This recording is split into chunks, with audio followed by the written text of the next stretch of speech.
The Pillars of Prosperity. Introduction. I have spent the better part of 10 years investigating the root cause of why some people struggle, while others seem to find wealth and happiness effortlessly. Over the course of my early and mid-adulthood, I found myself reaching and being limited by an invisible force that always seemed to surface at the same point in time based upon my circumstances. I have had many interests as a teen and young adult, all of which I started upon the path of pursuing. However, it seemed that no matter what I did, I would manage to get bumped back down the stairs of success, only to have to start over or find another endeavor. This led to many sleepless nights, and a lot of soul searching. The contents of this book are the culmination of all the soul searching and mind training that I obtained after deciding that I was not going to hit the same plateau again. Since I have embarked on a journey of self-empowerment and enlightenment almost 10 years ago, I have watched myself grow both internally and externally. Once I allowed the universe to see my gratitude and acceptance of what was offered me, streams of abundance started flowing into my life. I am now blessed with an ever-growing reservoir of abundance and happiness that I never thought that I would achieve. In addition to receiving this cherished reward, I also was gifted with the insight into my purpose in life. What I found was that my life is meant to be in service to others so that they can obtain the good fortune and abundance in their lives that they have often dreamt about. I have found this to be extremely rewarding and a never-ending source of joy for me. 4. I hope that you find this book as a constant source of reference as you encounter the daily challenges that are involved with growth of any kind. One thing that I have found is that the closer you come to your ultimate goal, the more the darker forces try to derail you from your mission. The challenges become more intense and the urgency increases 100-fold. Rest assured that the reward on the other side is greater than any obstacles in your path. I wish you Godspeed and all the happiness that an abundant lifestyle offers. Again, this book is meant for you to devour. Mark it up, highlight it, circle passages. Whatever you need to do to stay focused, I encourage you to do. To your success. 5. Preface. In life and in all business, there is what I call the 4 pillars of prosperity. These pillars make up the foundation for your future, and ensure longevity. Throughout history, civilizations have used these symbols of strength to support their most ambitious goals. Whether it be the Colosseum of Rome, or the Lincoln Monument, these structures sport the grand and awesome pillars that provide a sense of stability and growth at the same time.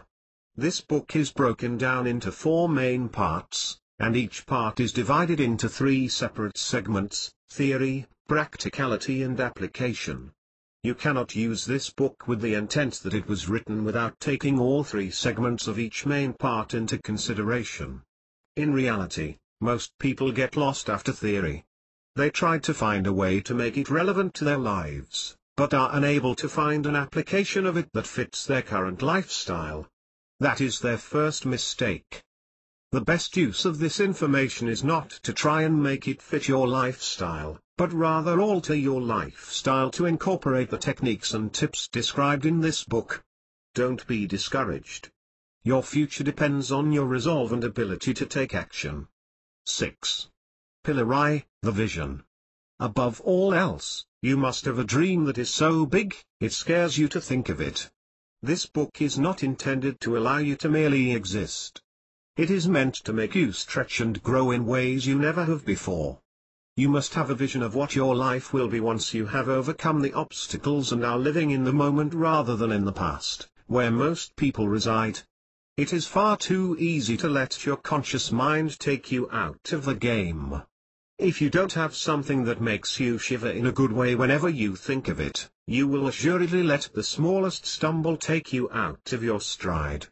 So, build yourself a dream and let it resonate with your inner self, the part of you that knows that you are meant for greater things than you have achieved thus far. This can be described simply as your why. The why you are on this planet, the why you get up each morning and overcome the challenges of the day, the why you strive to be more than you thought you could ever be. Once you know your why, you must take it and expand it by 10. Human nature is to limit ourselves and our goals and dreams, so that we are more apt to obtain them. This in the end is not enough to provide a lasting sense of accomplishment or pride. Instead, it is short-lived and is easily belittled. In short, as I said earlier, your dream has to scare you a little and excite you a lot. Mark Victor Hansen says, if your why isn't big enough, it doesn't matter what the how is. 7. What he is saying is that, if you do not have a dream that makes you tingle when you think of it, and create a sense of necessity to fulfill, then you are destined to allow the smallest thing get in your way, and therefore never achieve that which you dream about. So take this time to start the process of building your why. If you don't already have one, and are searching where to start, let me help you. Another way of looking at your dream or vision is to find your passion and then figure out how that passion can be used to serve others. The only way that you can be truly successful is to be living your passion. In a recent interview on Oprah, Donald Trump was asked what he attributes his uncanny ability to build incredible wealth over and over. His reply was both personal and rhetorical at the same time. He said, "I love what I do. No one can be ultra successful if they can't say that they love what they do." So how do you find your passion, if you don't already know what it is? Well, start with describing you. If you were to describe your core values in 3 words, what would those words be? For example, tenacity, resourceful, passionate. For a memory jogger list of potential core values, go to www.enough.com/values. What are your core values? 8. List your 3 core values that best describe you and why you are on this planet. 1, 2, 3. If you are still having trouble figuring which ones fit you best, read the following section of meditation and the benefits it brings to many areas of your life, including focus and clarity. 10 reasons people struggle. 1. They are not very clear about their commitment to their future or their business and do not use professionals for advice in achieving goals. You don't communicate with passion or with commitment. 2. A well-written life plan does not exist or is over 12 months old. It should not be in a drawer somewhere collecting dust. 3. A written vision statement for your life is not completed, and a list of written commitments for that vision are not defined and have not been delivered to you and are not communicated well either. 4. Your goals for life are not clearly communicated or posted at all. 5.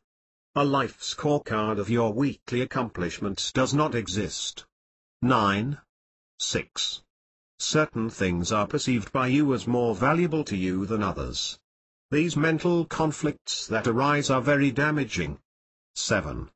A written career or business plan or meaningful work does not exist. 8. A complete understanding of what you want or desire does not exist. The understanding must be less than 1 year old. 9. There isn't adequate money to support your desired lifestyle. 10. You are not sure how to be powerful and confident life leader.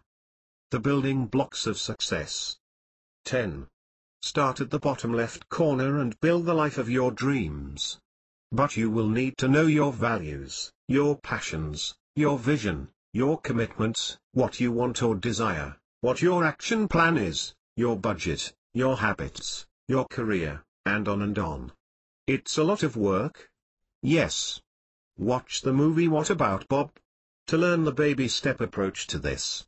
You've heard it before, you can't eat an elephant in one bite and you can't handle 21 building blocks at once either.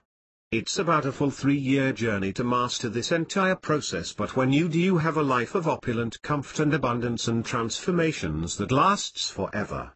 Your belief system is made up of 6 components. 1. Faith. Belief in the God of your understanding and what that represents is a cornerstone to our living a life of integrity. However, it's not only just faith in a higher power, but also it is more about your faith in yourself and your vision. 2. Family. In order to maintain your belief system, you need to have a solid foundation built within your family unit. If you are married or single, you must put your family in the top 2 of your priorities. 3. Fitness. How can you possibly obtain balance in your life and business if you do not have the health to support it? As a daily routine, you should be adopting a lifestyle of healthy and uplifting activities and diet. 4. Friends. External relationships are what round you out as a person. We do not treat others the same way that we treat our family members, regardless of its good or bad. So we 11. Need to maintain a hierarchy of friends and acquaintances who can give an outside perspective on what you do and say. 5. Finances. Having control over your finances will reduce the amount of stress that you incur on a daily basis. 6. Fun. Last but certainly not least, is the ability to laugh and have fun. Life without enjoyment will lead to depression, loss of relationships, loss of health. And a very boring existence. Having fun and laughing creates a special hormone in everyone's system called endorphin. This chemical acts like a magic elixir that cures disease, heals wounds, provides energy stronger than what is created from adrenaline, lifts your spirits into a state of euphoria. I know that is a mouthful, but the effects are well documented. Meditation. Have you ever wondered exactly what meditation is and why so many people around the world are practicing some form of meditation? This article is going to introduce you to meditation, what it is, and how you can learn it in just a few simple steps. With a bit of practice, regular meditation can have some very beneficial results for you on many different levels that include your mental and spiritual well-being, your physical level, and your general health. Another reason that so many people practice meditation is because it's one of the most important techniques when it comes to your own spiritual development. Many people practice meditation so that they learn the truth about themselves and the universe. They believe that self-realization comes when the mind is turned inwards and that meditation is one way to achieve this inward turning. But meditation doesn't have to. 12. Be mystical. It's enough for many people that meditation is a great form of relaxation and a method to still the mind. In his book A Policy of Kindness, His Holiness the Dalai Lama says, the most important thing is practice in daily life, then you can know gradually the true value of religion. Doctrine is not meant for mere knowledge, but for the improvement of our minds. In order to do that, it must be part of our life. If you put religious doctrine in a building and when you leave the building depart from the practices, you cannot gain its value. Meditation benefits. Let's take a closer look at the main reasons why people meditate. First of all, meditation is very good for your health. Many scientists and other experts believe that meditation can help you learn how to properly rest your body so that it can regenerate itself when your heart rate and metabolic rate are lowered. Meditation is also good for reducing stress in your life and can help lower your blood pressure. Many asthma patients find that when they meditate they can breathe easier and rely less on medication. Meditation has also been proven to slow down the body's aging process. In general, meditation can help you feel better all over so that you can focus on other areas of your life. Most people meditation to be very pleasant or they most likely wouldn't be doing it in the first place. After meditating you'll feel relaxed and calm, and your mind will be much more settled than before you meditated. At first, many beginners may find that meditation is a bit boring and often very frustrating. However, once they work through the initial phases and learn how to meditate correctly, they soon find themselves enjoying the process. As mentioned above, meditation is a great way to reduce stress in your life and learn to relax. Meditation will help to calm your mind and your thinking in such a way that you become more in tune with your feelings and thoughts. As well, you'll find yourself feeling much happier and aware of the things that are going on around you. 13. Many people say that they become more mindful when they meditate. What they mean is that mindfulness helps them to take a close look at their life and find patterns that lead to negative feelings and actions. When you meditate on a regular basis, you'll soon find that you can better manage such negative emotions such as fear, anxiety, anger, and depression. It can be said that mindfulness promotes a calm mind, and this can be of great benefit to anyone who has any psychological disorders such as anxiety and depression, and in many cases has been known to reduce or eliminate altogether the medication that people are taking for these disorders. Meditation can make your mind work more effectively and efficiently. The ego of people who meditate shows high-frequency gamma waves, which is an indication of more mental activity in the brain. This means that the feeling of calmness and relaxation that people feel when they meditate is indicative. People have always thought of meditation as a way to achieve more spiritual awareness and self-awareness. In fact, most major religions in the world promote meditation, such as Buddhism and Sufism. Why meditation? As mentioned above, the main purpose of meditation is to be able to calm the mind and find peace. The more peaceful our mind is, the less worries and mental stress you'll have. And this will allow you to reach true happiness in your life. If your mind isn't restful and at peace, it will be impossible for you to be happy even if everything in your life appears to be the way you want it to be. Meditation can bring a purer and truer form of happiness to your life even when you're going through the most trying times of your life. Most of the time you'll find it hard to control your mind. It may seem as though your mind is much like a balloon being tossed here and there, not following any beneficial pattern. If things are going well in your life, you're happy. And when things aren't going well, you're not happy. Many times you'll think that you should. 14. Be happy simply because you've acquired a new possession. Only to find that your contentment is short-lived and you soon find yourself searching for more. Successful meditation allows you to create an inner space for yourself that helps you think clearly and control your mind in ways that are going to make you happy no matter what happens and no matter what your mood may be. We are all far too controlled by our moods than we want to be. When you train to meditate, you create the ability to control your mind no matter what mood you're in. The more you meditate, the more mental stability you'll achieve. Your mind will become balanced, and a balanced mind is a happy one.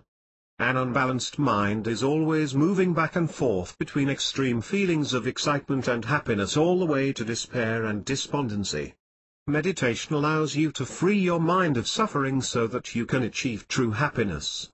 Meditation is a concept that allows you to practice techniques to bring mindfulness and peace to your thinking and to your life.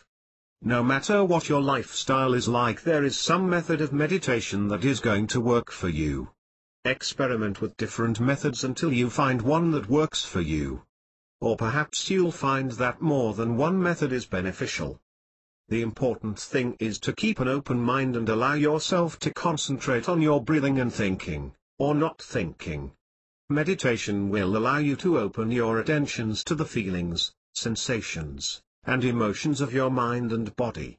When you learn to sit quietly and focus on your breathing and clearing your mind of stress, worry, and negativity, you allow yourself to become more at peace with your life. You'll find yourself much happier than you were before, and this alone will allow you to become more productive and positive in your life. 15. Motivation to meditate. Before you start meditating, you'll want to think of a few things, such as how you can make the most of the meditation process to improve your life. You need to have motivation so that you get the most out of meditation, or you'll soon find yourself becoming bored with the process. Every time you get ready to meditate, you should think very carefully about why you're meditating. You should be very precise about your motives so that you can begin and end the meditation session on a positive note. For instance, keep reminding yourself that the reason you're going to meditate today is so that you can overcome your negative emotions and instead focus on the positive things in your life. When you know what your motivation is, you can focus your meditation session on alleviating the emotion or thought that you want to work on that day. Keep in mind that working on one emotion will most likely take repeated meditation sessions, and in fact you might have to keep coming back to it time and time again. When thoughts arise during your meditation session, you need to be sure to allow only the positive in and keep the negative out. This might be hard when the emotion that you're working on that day is your negativity. But with a bit of practice you'll soon find yourself starting to master your thoughts and emotions while you're meditating. As you first start meditating, you may find that staying in one position for so long is painful and difficult for you to do. Don't worry, because this is a common experience among most beginners. Try to accept the pain and discomfort, and rather than moving the moment you notice that you're uncomfortable, instead make it an opportunity to study yourself and work through the sensation. Try to feel remote from your body and look at yourself from the outside in. When the pain becomes too intense and you start to experience it every time you meditate, you might want to take a closer look at your position and your posture. Try sitting on a cushion and try sitting in different positions. You might even want to consider some yoga exercises to improve your posture. And 16. Improve your strength. You at all times want to try to achieve and keep a meditative state. Shunryu Suzuki says, "Don't move. Just die over and over. Don't anticipate. Nothing can save you now because you have only this moment. Not even enlightenment will help you now because there are no other moments. With no future, be true to yourself and express yourself fully. Don't move." Basic elements of traditional meditation. There are 4 basic elements to traditional meditation: having a quiet place to meditate, being in a comfortable position, an object to focus on to reach the meditative state, and a submissive attitude. Choose a quiet place to meditate where you're comfortable and where you won't be interrupted. It doesn't matter if you're going to be sitting or lying down so long as you're going to comfortable and won't be distracted. Keep in mind that a sitting posture is best, but if you're unable to sit, then lying down will do just fine for you. Once you get into the habit of meditating in a quiet place, you'll be able to meditate even in those places where a lot of activity is going on. There are certain postures that are common to the meditative practice, such as yoga poses that are fundamental to Hatha yoga. These yoga postures appear often in such holistic and meditative disciplines such as Zen, Buddhist and Islamic prayer.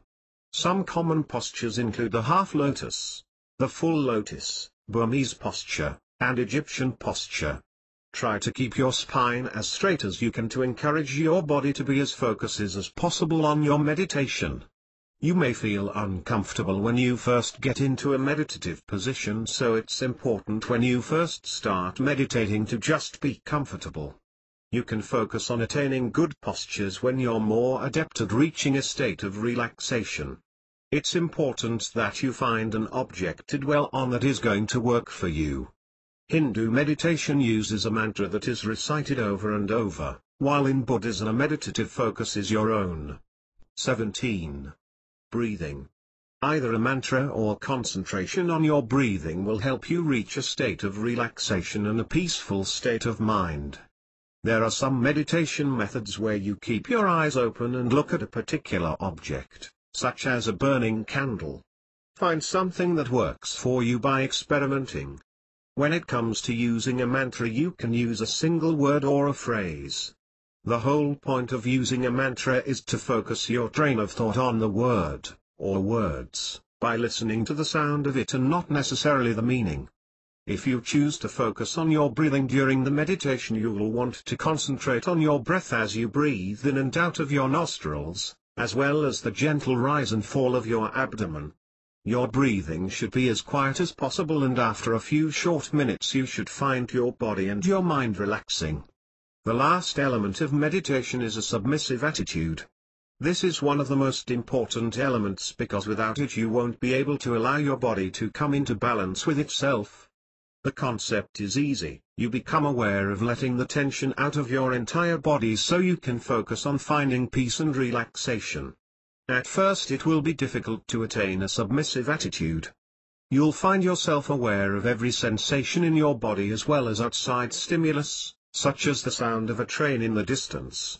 This invasion of outside stimulus is natural at first, but you'll eventually learn to let them go and find yourself more and more able to concentrate your attention on your inner peace.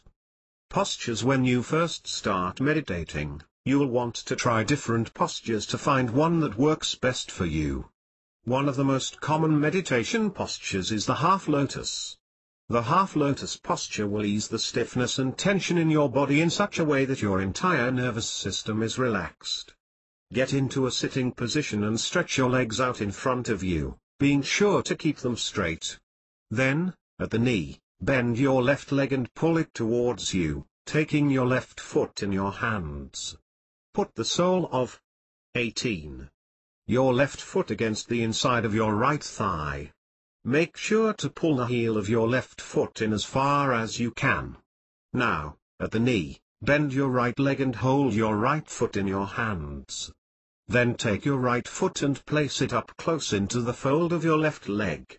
At this time you'll want to lower your right knee down as far as you can towards the floor. Then place your hands on your knees. You should be comfortable enough to sit in this position for the length of your meditation session. If your legs get tired or cramped, you can slowly stretch them out and give them a massage, before returning to the position.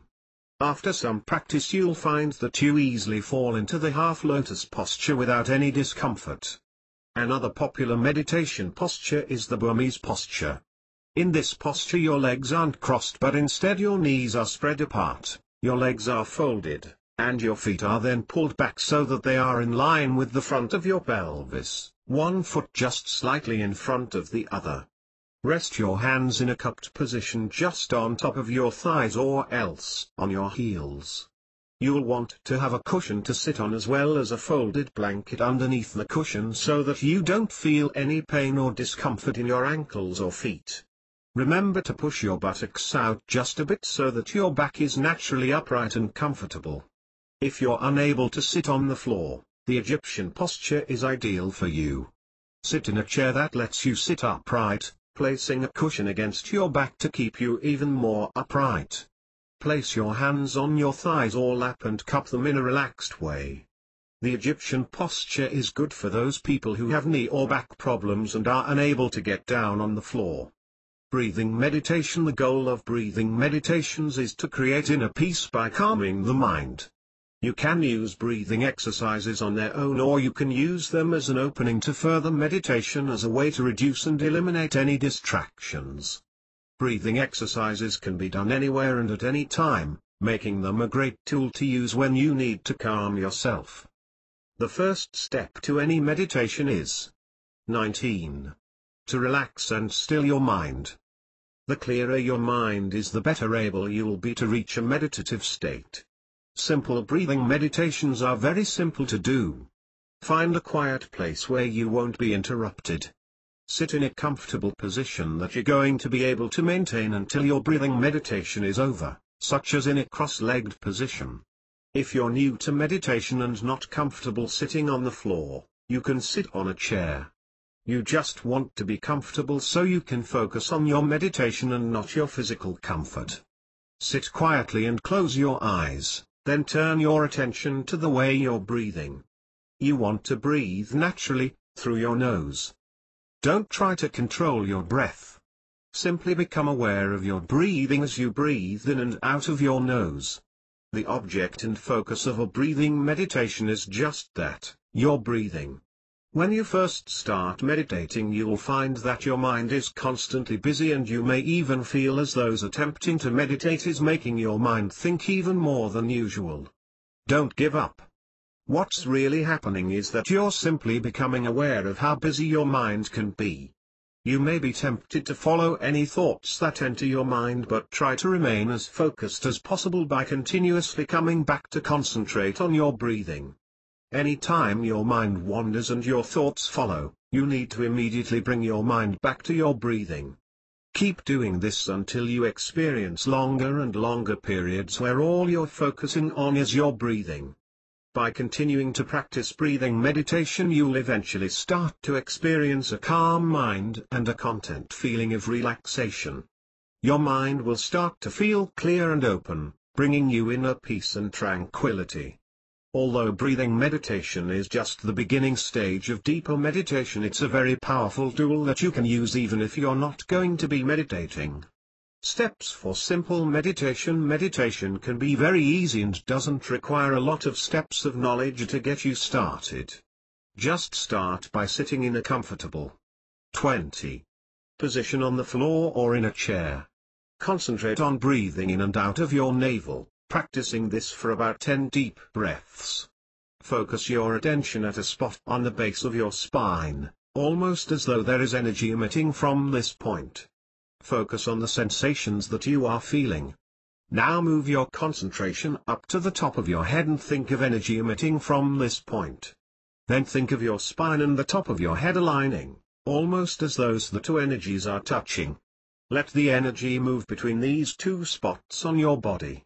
Try to think of yourself as being the center of this line of energy. Once you have this line of energy firmly in place in your mind, extend the line down to your legs and feet. Keep your toes relaxed and imagine them descending into the earth. Then as you breathe out, let the tension and worry in your body and mind run down along this line of energy into the earth. As you breathe in, think of the earth's energy moving up along your feet and legs, up along your spine, all the way to the top of your head. Think of your entire body filling with the earth's energy. Focus on your breathing and pull all that energy into the very center of your being. Think of breathing in fresh and clean air. Now focus on allowing light and energy to flow down from the universe into your entire body. Think of the Earth's energy and the universe's energy meeting in the center of your body. This type of simple meditation is easy to do and can be accomplished in just a few minutes. You'll find yourself feeling calm and peaceful, and thinking much more clearly. Mindfulness as a form of meditation. Mindfulness is one form of self-awareness that greatly enhances one's emotional well-being. Mindfulness in its basic form can be defined as being aware of one's person, their surrounding, their interaction with nature as a gift, and generally being mindful or conscious of all that one is. It is characterized by a non-judgmental attitude towards life in all its forms. To the individual who practices mindfulness, there is nothing wrong with the world. The world is not going to the dogs, or to definite destruction. 21. Rather, all is working in the flow of divine life in which all fits the way of the universal all. Many people who do not have a religious background of meditation as part of their religious experience find that to merely be a lot of spiritual mumbo-jumbo. Yet, to the one who practices mindfulness, they are in tune with the life that is in a rock just as powerfully as they are in tune with the life in their newborn baby. The most common place to hear the teaching of mindfulness is among Buddhists, who teach it as a part of their religious journeying towards being a more enlightened being. When you practice mindfulness, you remain aware of yourself, where you have come from and who you really are, a part of the larger universe. Mindfulness is largely taught within the context of meditation, where the individual is encouraged to focus on their unity and oneness with life as nature, as other human beings, and as all that there is. The essence of mindfulness is in becoming an active witness of your own life rather than a passive observer. The discipline of mindfulness raises one's awareness of the negative and potentially poisonous influence of being judgmental. For instance, as political judgments have taught us all, sometimes people will miss out on the benefits of a person's contribution on the earth because they judge them from their political affiliation rather than from their being human and living. Indeed, such judgments are the genesis of many politically instigated upheavals the world over. However, if the majority chose to suddenly view each other just as human beings who have just as much right to be alive on the earth as they do, they would treat each other with much greater levels of respect and tolerance. A person who practices mindfulness is not unaware of such conflicts, but yet they are not preoccupied with owning them as their own personal mental conflicts. They then are able to arise from the conflict and turn their energies to those issues that concern them. The major difference between mindfulness and other forms of meditation is that, whereas other forms can only be practiced in a 22. Quiet environment, mindfulness can be a part of every single moment of one's day and night. Even in stressful situations, a person who practices mindfulness can arise above it to seek out the potential good that may be in the negative situation. Such a person has an incredibly high appreciation of life, nature, the animal world, of other human beings, and of all that is. For that reason, an aware person will tend to find life's activities more fulfilling and enjoyable, and are likely to derive more pleasure from daily activities like eating, listening to music, or just taking a walk. 23. Pillar E, committed action. Let's pretend that you met a very wise and wealthy entrepreneur. Also, let's say that you asked him/her what he would consider the single most key to his success. Rather than tell you, he chooses to give you a scenario. Here is what he said. Let's suppose that you have won a prize of $1 million cash. It's yours tax-free. Great, you say, hand it over. The gentleman chuckles, and says that he could do that, but it would not teach you a single thing. Instead, he tells you that he has placed it in a strong box, and buried at the top of a mountain somewhere in the United States. As your eyes roll into the back of your head, you mumble, "Could you be a little more specific?"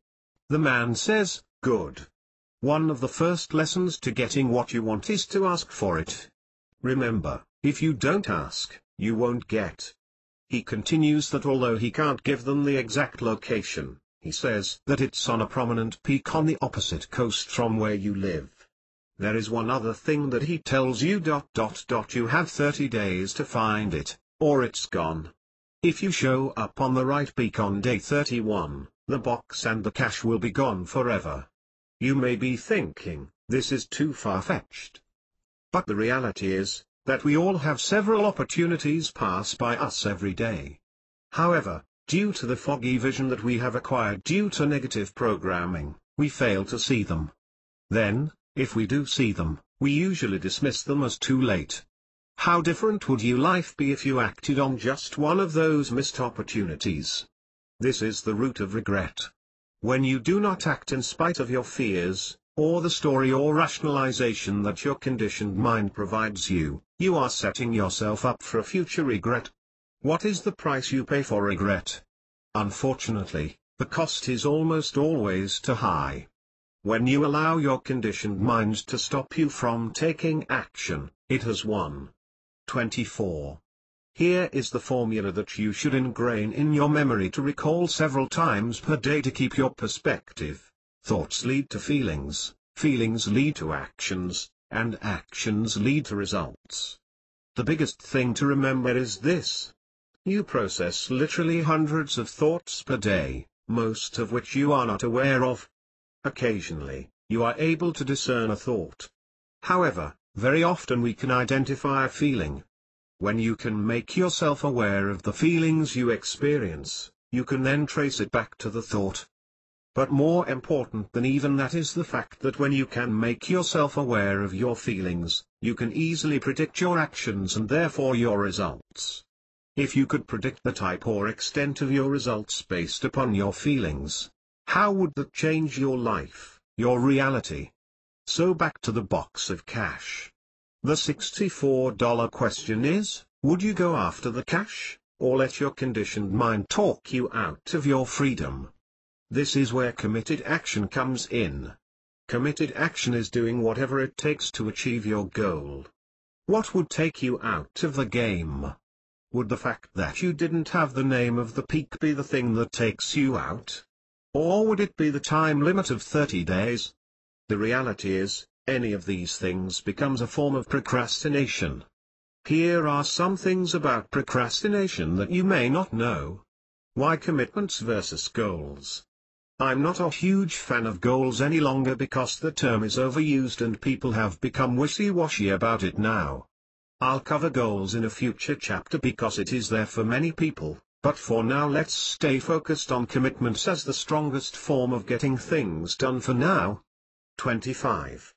Just for a moment before we heavily get into commitments, I want you to know that I realize that for some people the word commitment is very strong, perhaps too strong.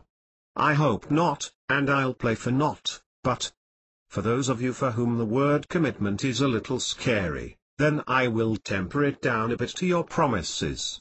The challenge here is that people keep promises to everyone else, but they don't frequently keep their own promises. So if the promise language is going to interfere, don't use it. Belly up to the strongest of all words for this: commitment.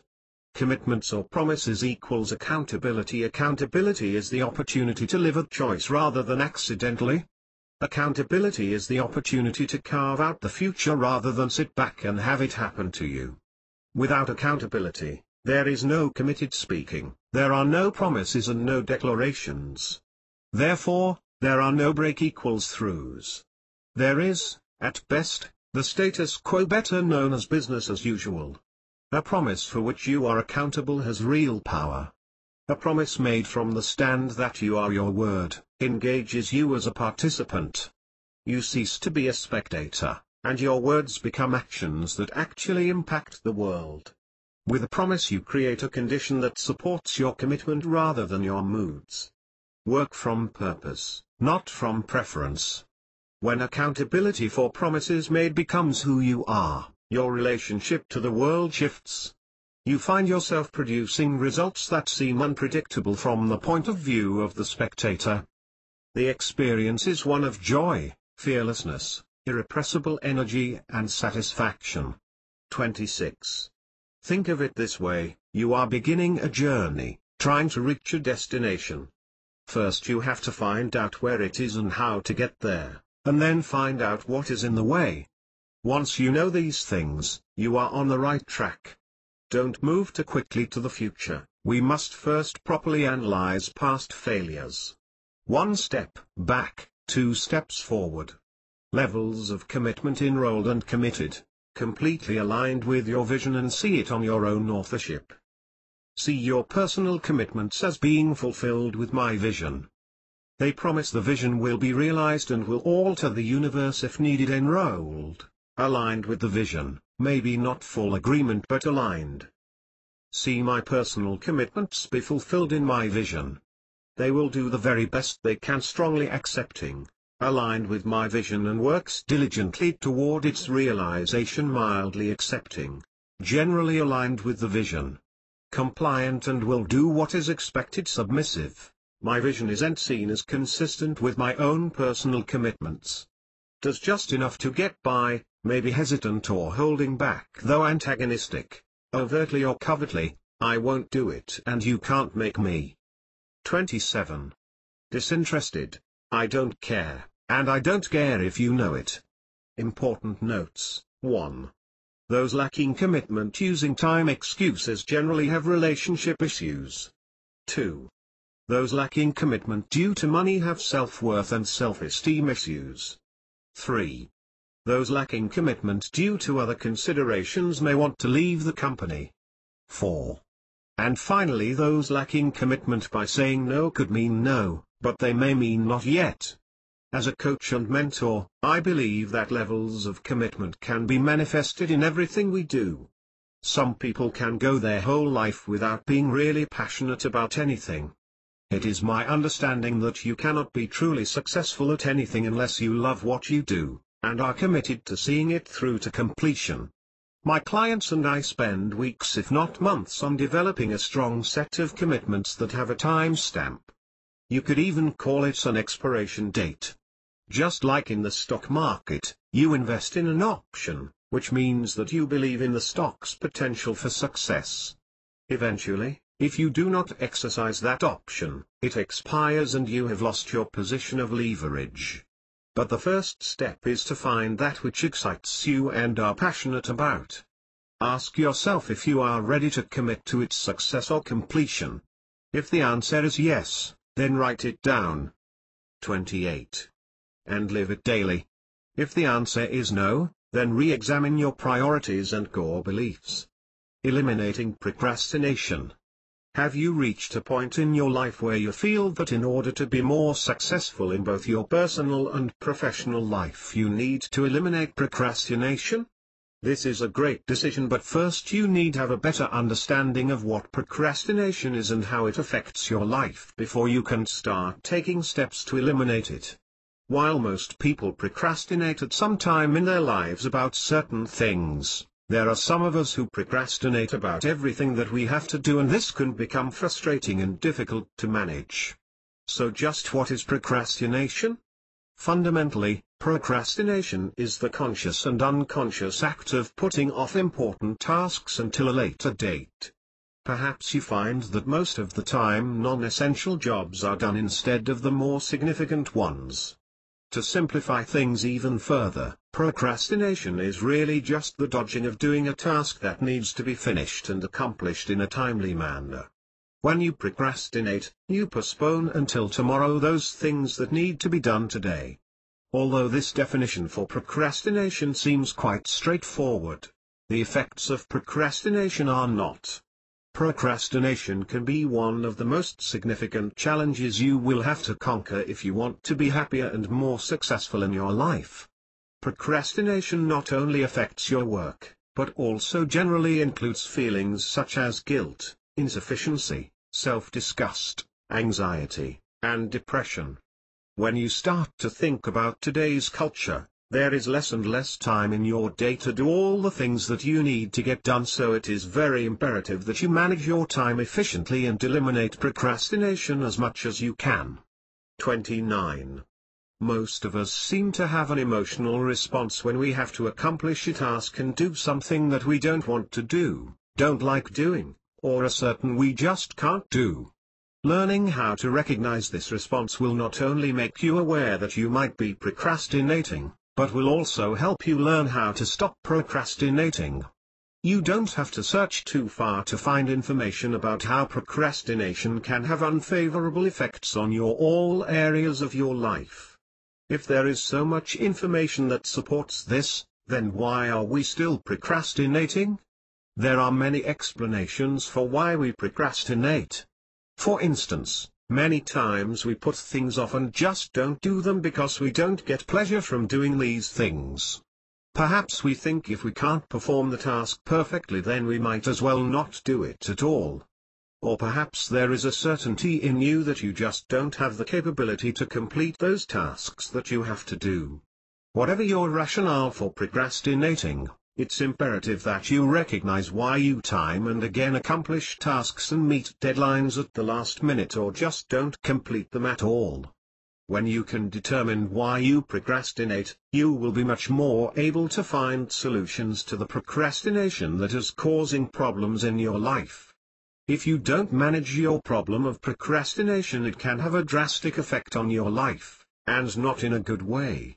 When you ignore your procrastination, you do a lot of damage to yourself, particularly once you learn that there are so many ways you can triumph over procrastination. Procrastination is a routine, and like any other pattern, it can be broken. If you don't overcome your tendency to procrastinate, it can have severe consequences on your personal and professional life and the lives of those you live and work with. In addition, if it goes on for too long, procrastination can affect your physical and mental health. 30. Why we procrastinate. Many times we try to camouflage our avoidance by becoming very busy doing things that might be exciting, and even constructive. But many times these things don't move us towards the main objective, which might be something we hate doing, such as starting work on an essay long before the deadline is in sight. We know that we're going to have to accomplish certain tasks in the long run, so why do we bother to procrastinate in the first place? One of the main reasons for procrastination is improper time management. How often have you convinced yourself that you have plenty of time to get something accomplished, only to realize that you now have a short time to meet a deadline? Having a distorted sense of just how much time you have to do something can be the start of procrastination. Or perhaps you lack the skills to properly prioritize the things you have to accomplish. It's easy to do something insignificant at the bottom of your to-do list if it's more fun than something more important near the top of the list. Another reason for procrastination is if you take on too many tasks at one time. When this happens, you might find yourself feeling overwhelmed with the number of things that you have to accomplish, which can in turn lead to you not even knowing where to start. If this is the case, then you might start to feel very anxious about the things you need to get done and spend more time worrying about where and how to start than you actually spending doing. If you find that you have problems concentrating on what you need to do, then you might find yourself putting off getting things done. As well, if you're uncertain exactly what you need to do, you can procrastinate so that you avoid this uncertainty. This is a good time for you to take a little step back and take a close look at what you need to accomplish and how you need to accomplish it. The more overwhelmed you feel about the things you have to get done, the 31. More anxiety you're going to feel, and the less you're going to get accomplished at all. Many people procrastinate because they are afraid of failure or because they feel that they just can't meet the standards they've set out for themselves. Are you afraid of success and the consequences of not being successful? We all need to come to a point in our lives where we realize that perfectionism is an unrealistic standard that we just can't meet, no matter how much we aspire to it. Once we recognize that we're going the best we can, it's much easier to work on those jobs that we need to accomplish because we no longer have an impossible standard that we feel we have to meet. Negative feelings about yourself can also lead to procrastination. If you think that you can't do something, or that you can't do it right, then you're setting yourself up for failure before you even start.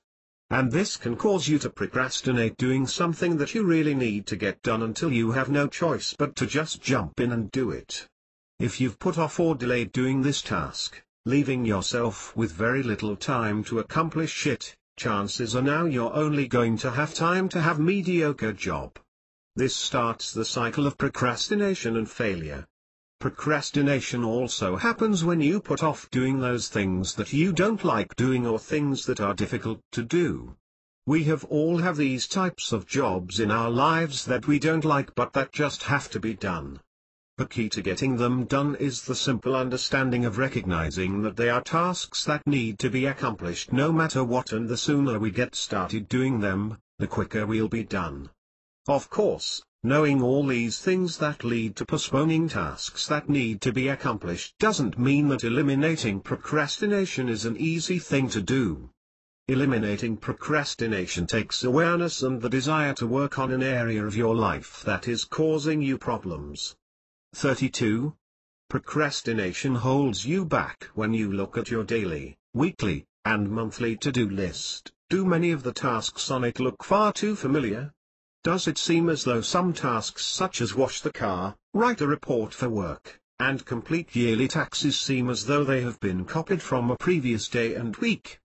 Putting off unpleasant tasks may be something that we all do, but for most of us, procrastination can be a very serious issue. If you find that many of the jobs on your to-do list remain on the list week after week, it's a certain sign that procrastination is holding you back from being the best that you can be and achieving success in your life. Along with procrastination usually come feelings of being overwhelmed. You will try to shut out the fact that you have a lot of work due to, work that is becoming insurmountable. Many people who procrastinate get up in the morning already thinking about the things that they have to do that day as well as all the things that they didn't get done the day before. This sets off even more feelings of being overwhelmed, leading to a cycle of procrastination that it can seem impossible to break free from. Most people who procrastinate are always making excuses about the things that they don't get done. You'll have an excuse for why you didn't get something done, why you never followed up with something that you needed to do, and why you don't have time to get that particular task done today either. After a period of time, the excuses that you use will start to sound flimsy not just to others but to you as well, surfing the net, or rearranging the things on your desk. These are habits that you need to break so that you can start eliminating the procrastination that is holding you back from being the best that you can be. Start breaking down the things that you need to do into those things that are easier to get done and those that are going to be more trouble to complete. Find an easy place to start and commit. 33. Yourself to just getting started. Action leads to motivation even if it's just the smallest of actions. Once you get started, you'll most likely find that things are less difficult to do than you think they are. Breaking the habit of procrastination isn't going to happen overnight, so give yourself permission to come up short a few times. Just remember that any progress that you make, no matter how small, is a step in the right direction. What's stopping you? It's time to take a good, honest look at yourself. If you know why you don't do the things you need to do, then you have the ability to recognize how to change your routine of procrastination. The only way to recognize it is to look inside and honestly ask yourself, what is stopping me from getting things accomplished? We are all distinctive individuals, so the reasons for our procrastination will vary from one person to another. However, we are similar too, and in that similarity can be found a common answer to why we procrastinate. As mentioned previous, fear of failure is one of the reasons we procrastinate. The rationale for sabotaging ourselves can be that we fear that doing something, and accomplishing certain tasks, will result in more failure than not doing anything at all. Each and every one of us has belief systems that prevent us from seeing the end result. These limited beliefs are built when we avoid the feeling of failure that we are experiencing. Consequently, one question that you need to ask yourself is, what feelings of failure am I avoiding by not getting this task done? Maybe you're not out searching the job you really need because it feels easier and safer to avoid those job interviews than to put yourself into a situation where you might be rejected and turned down. Or maybe you're putting off starting that business you always wanted to start because you're afraid of failing, and that. 34. Feeling of fear is stronger than taking action. Or perhaps you put off simple tasks, such as cleaning the house, because you find it easier to relax than face a mess that is going to make you feel inadequate since you haven't cleaned for such a long time. Once you recognize the feelings behind your procrastination, you give yourself the opportunity to make changes. When it comes to procrastination, most of us reach a point where it becomes more painful and problematic to keep avoiding the tasks we don't want to do, and so we have to just jump in and do them or face the consequences. For instance, you eventually have to face those job interviews, or you're going to find yourself in a position where you're not going to be able to pay your bills. This means that you have to force yourself to do something, and, because you've put it off for so long, you're also going to find yourself dealing with feelings of guilt and failure. Eventually anything that you have been putting off doing is going to rear its ugly head, and you're going to have to do something about it. Learning how to eliminate procrastination, and take action before you have to force yourself to do something, isn't easy, but with time and effort you can make conscious changes in your life and the way you deal with procrastination. One way to do this is by conditioning yourself to see the pros and cons of whatever it is that you're procrastinating. Pros and cons of action. Eliminating procrastination isn't as easy as just telling yourself that you might as well just do it and get it over with. If it was that easy, none of us would ever procrastinate about anything. You need to take a close look at the tasks that you're avoiding and putting off, and one way to do this is by looking at the pros and cons of each job that you're procrastinating. One of the best ways to do this is by writing it down on paper. List the pros and cons of those jobs that you're avoiding. 35. You'll most likely find that there are more pros than cons on your list, at least if you're being honest with yourself. If you do find that there are more cons, take another look at the task you're avoiding. Are the cons that you have listed for that task real and legitimate, or are you avoiding this one job so much that you're not being completely honest with yourself? Are there fears associated with this task on your list that you need to take a closer look at? You could probably say that you're afraid of many of the tasks on your list. Ask yourself why certain things arouse fear for you, and then determine exactly what it is that you're afraid of. Many times you'll find that you're afraid of failure. Once you recognize your fear, you'll find that it can't have any power over you other than affecting how you are feeling. Work through your list again and you should find more pros than cons. You need to redefine the way you look at procrastination. Many people constantly procrastinate throughout their entire lives. They end up feeling the pain of the procrastination to such an extent that they just accept procrastination as who they are and consequently remove all power to make changes in their lives. You put a label on yourself when you say that you're a procrastinator and that you just have to learn to live with it. This sets you up so that you don't take action when you need to, leading to some bad decisions just because you've labeled yourself in a negative way. If you want to make positive changes in your life, you have to see procrastination as a choice you've been making and not who you are. Procrastination can be a very negative word, and for many people it brings up intense feelings of failure and pain. It can even bring on a great deal of anxiety and worry for people who feel that they just aren't meeting their full potential. Anxiety can lead to stress, and stress plays a big role in your physical and mental health. In fact, it's now known that stress can break down your immune system and lead to short and long-term health problems. This alone is reason enough to address your procrastination and do something about it. 36.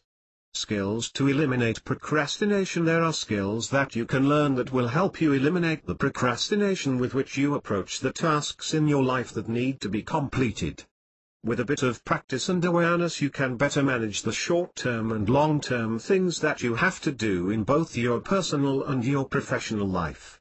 One of the first things that you need to do is realize there is no magic wand that you can wave to get things done. You and you alone are going to have to do the job.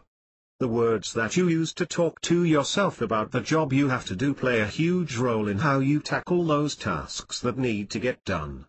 Instead of saying that you can't do something or that you don't want to, try using positive words such as I can or I choose to. Even though this might not always be true, it will get you on the track to think in a positive manner rather than in a negative one.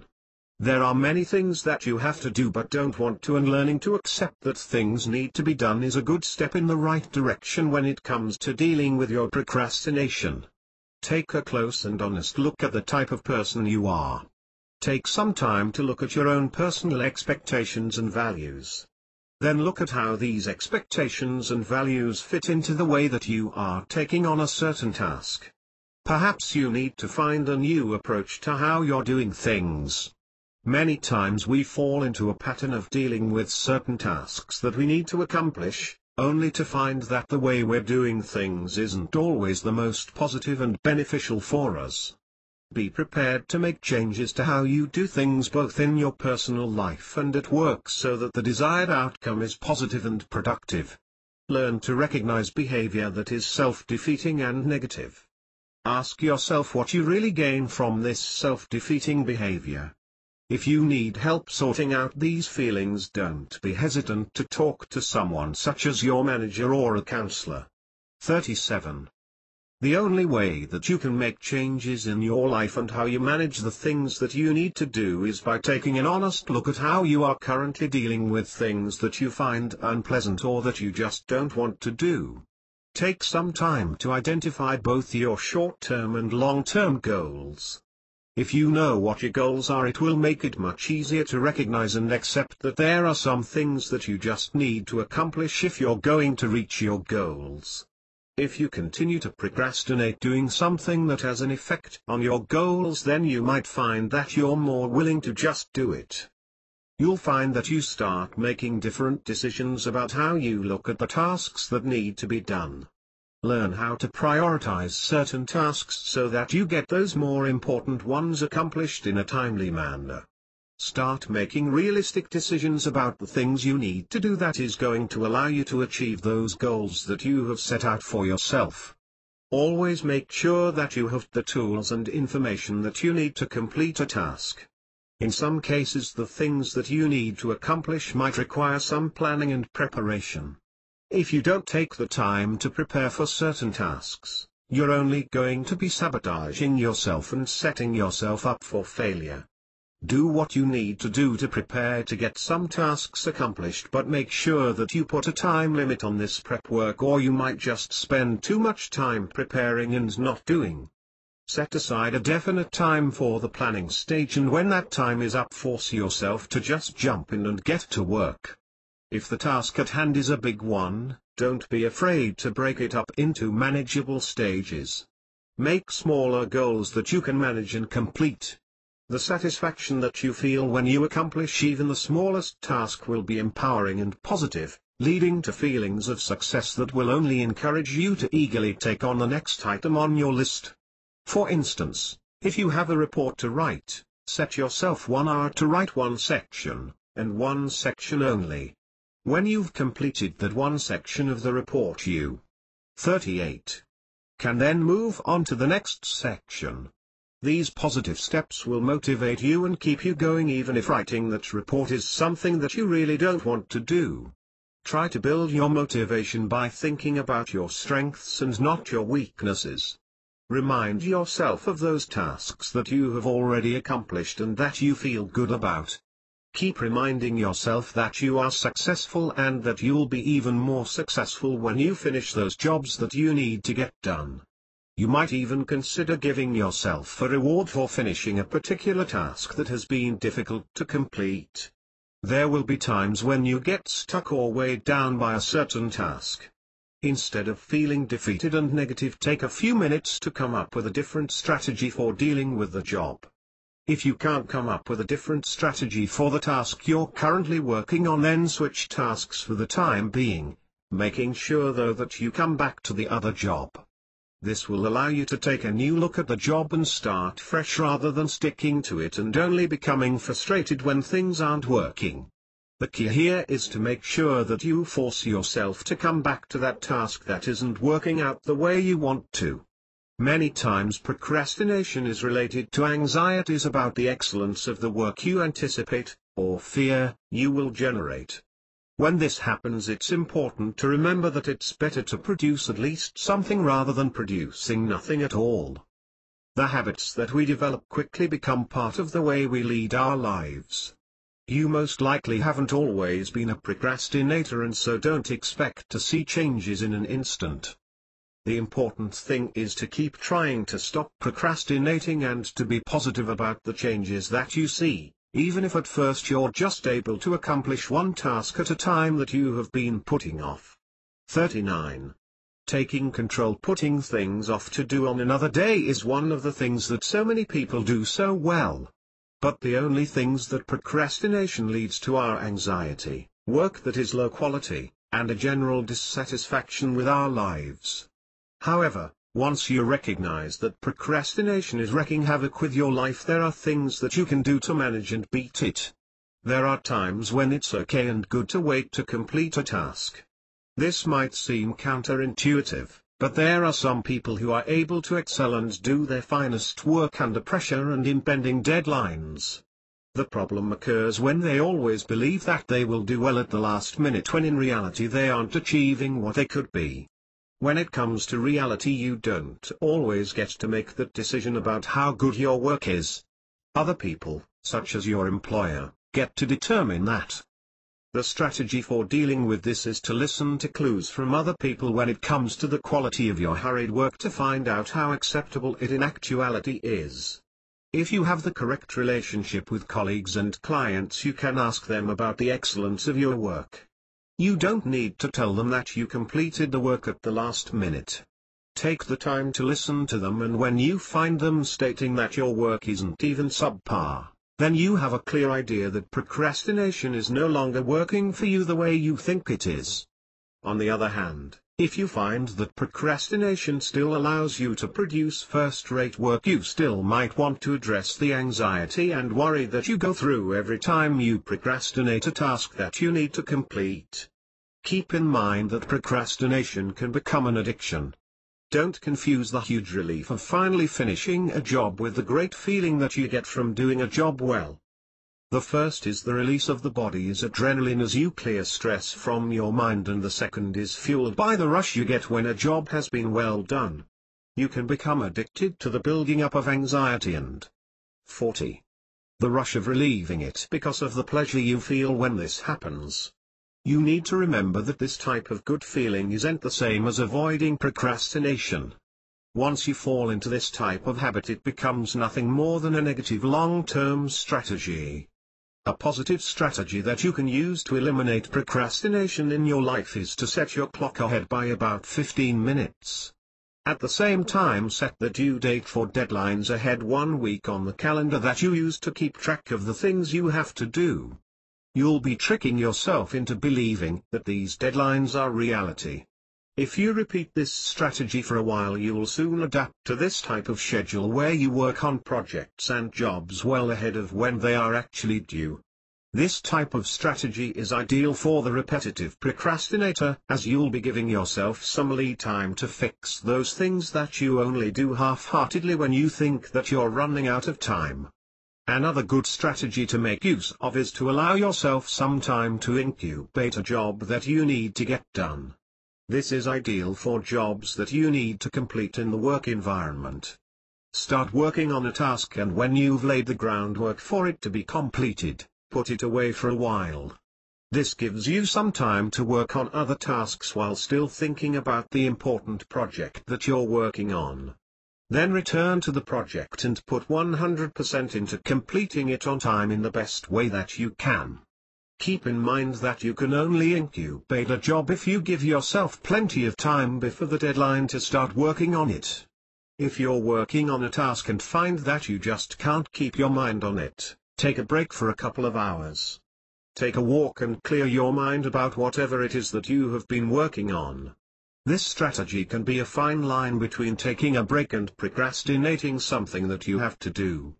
While it's okay to use a break to clear your head so that you can think clearly, it's not okay to think that you can put the job on the back burner for very long, otherwise you'll just be procrastinating its completion. 41.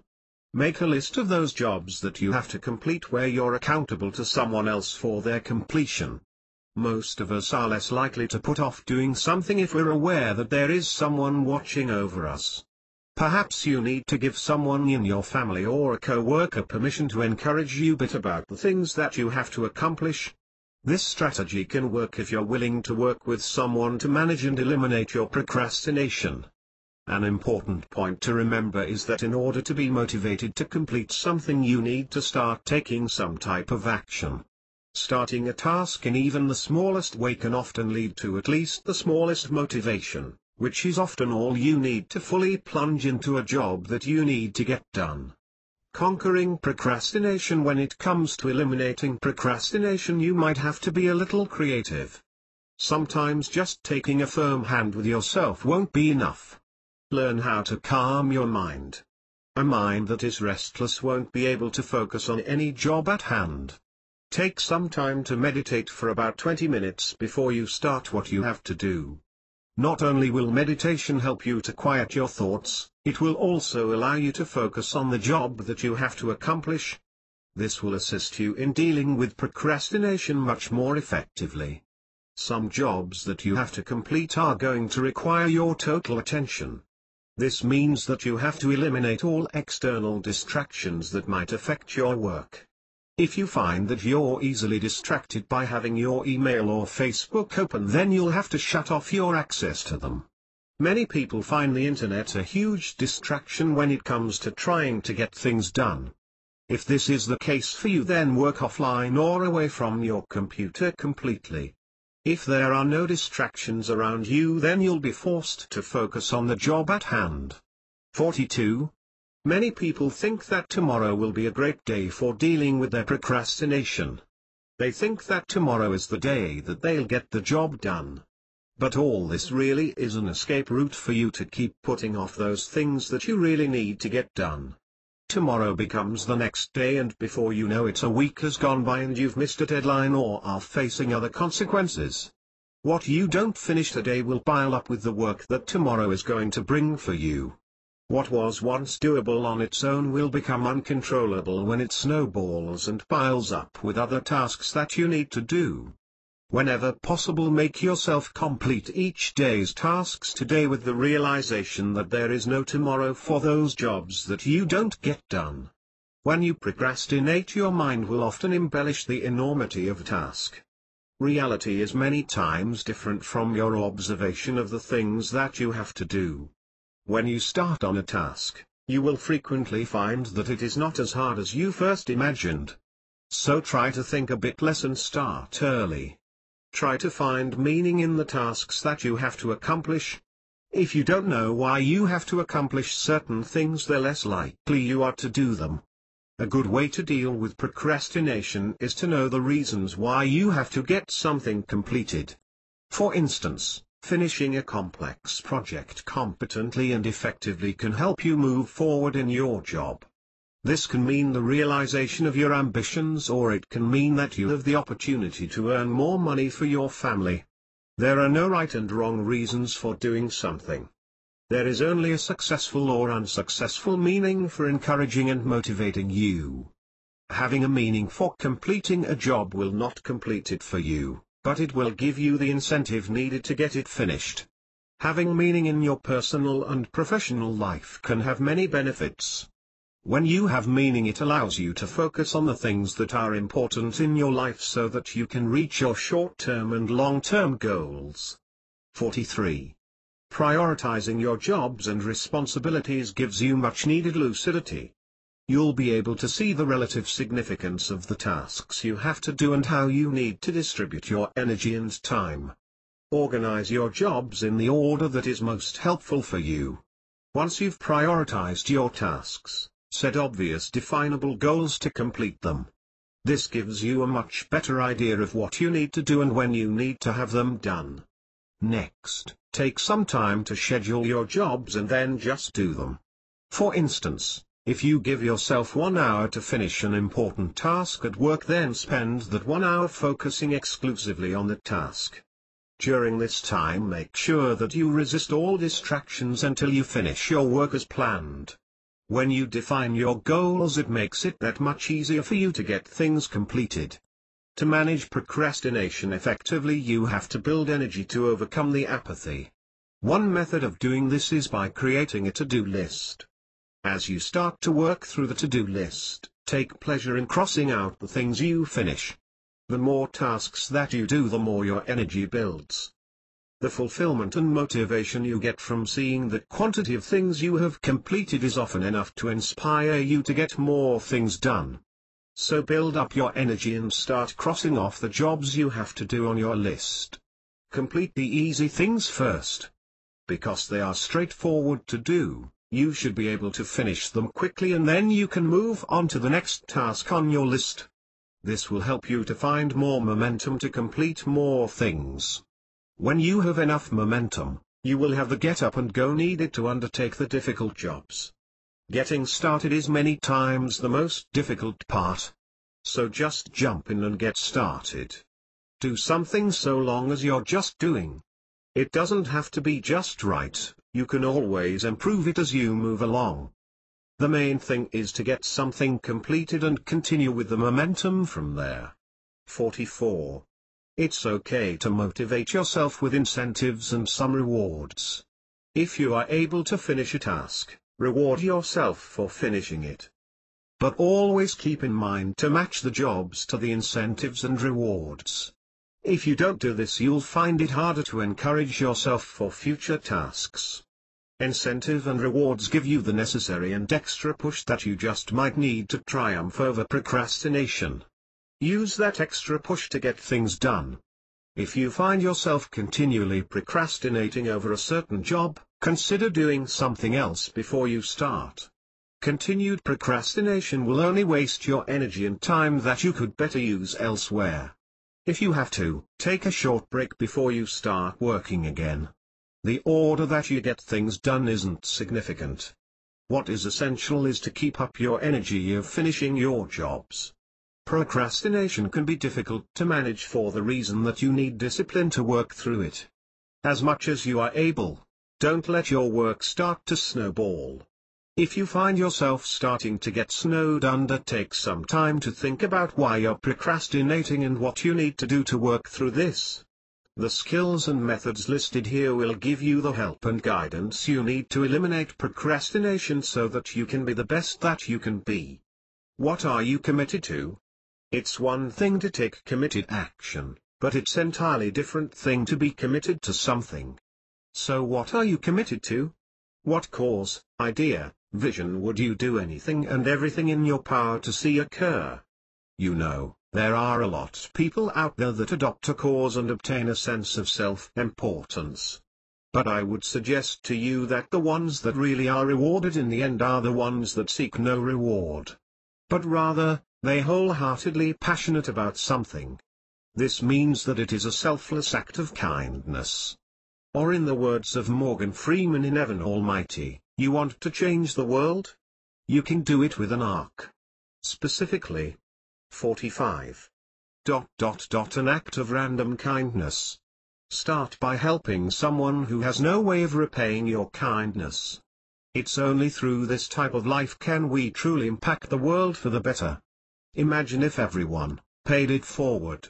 What kind of world would we live in if we all practiced seeking to be in the service to others? This is really living in your higher self, and not in your ego. To quote one of my dear mentors, Joel Bauer, your ego is not your amigo. Pillory, your desires. Here is the harsh reality. As Madonna sings, we live in a material world. That does not make us bad people, just driven by the same desires that we all share. We are all driven by a sense of longing for a better lifestyle than we have become accustomed to. Houses, cars, travel, clothes, accessories.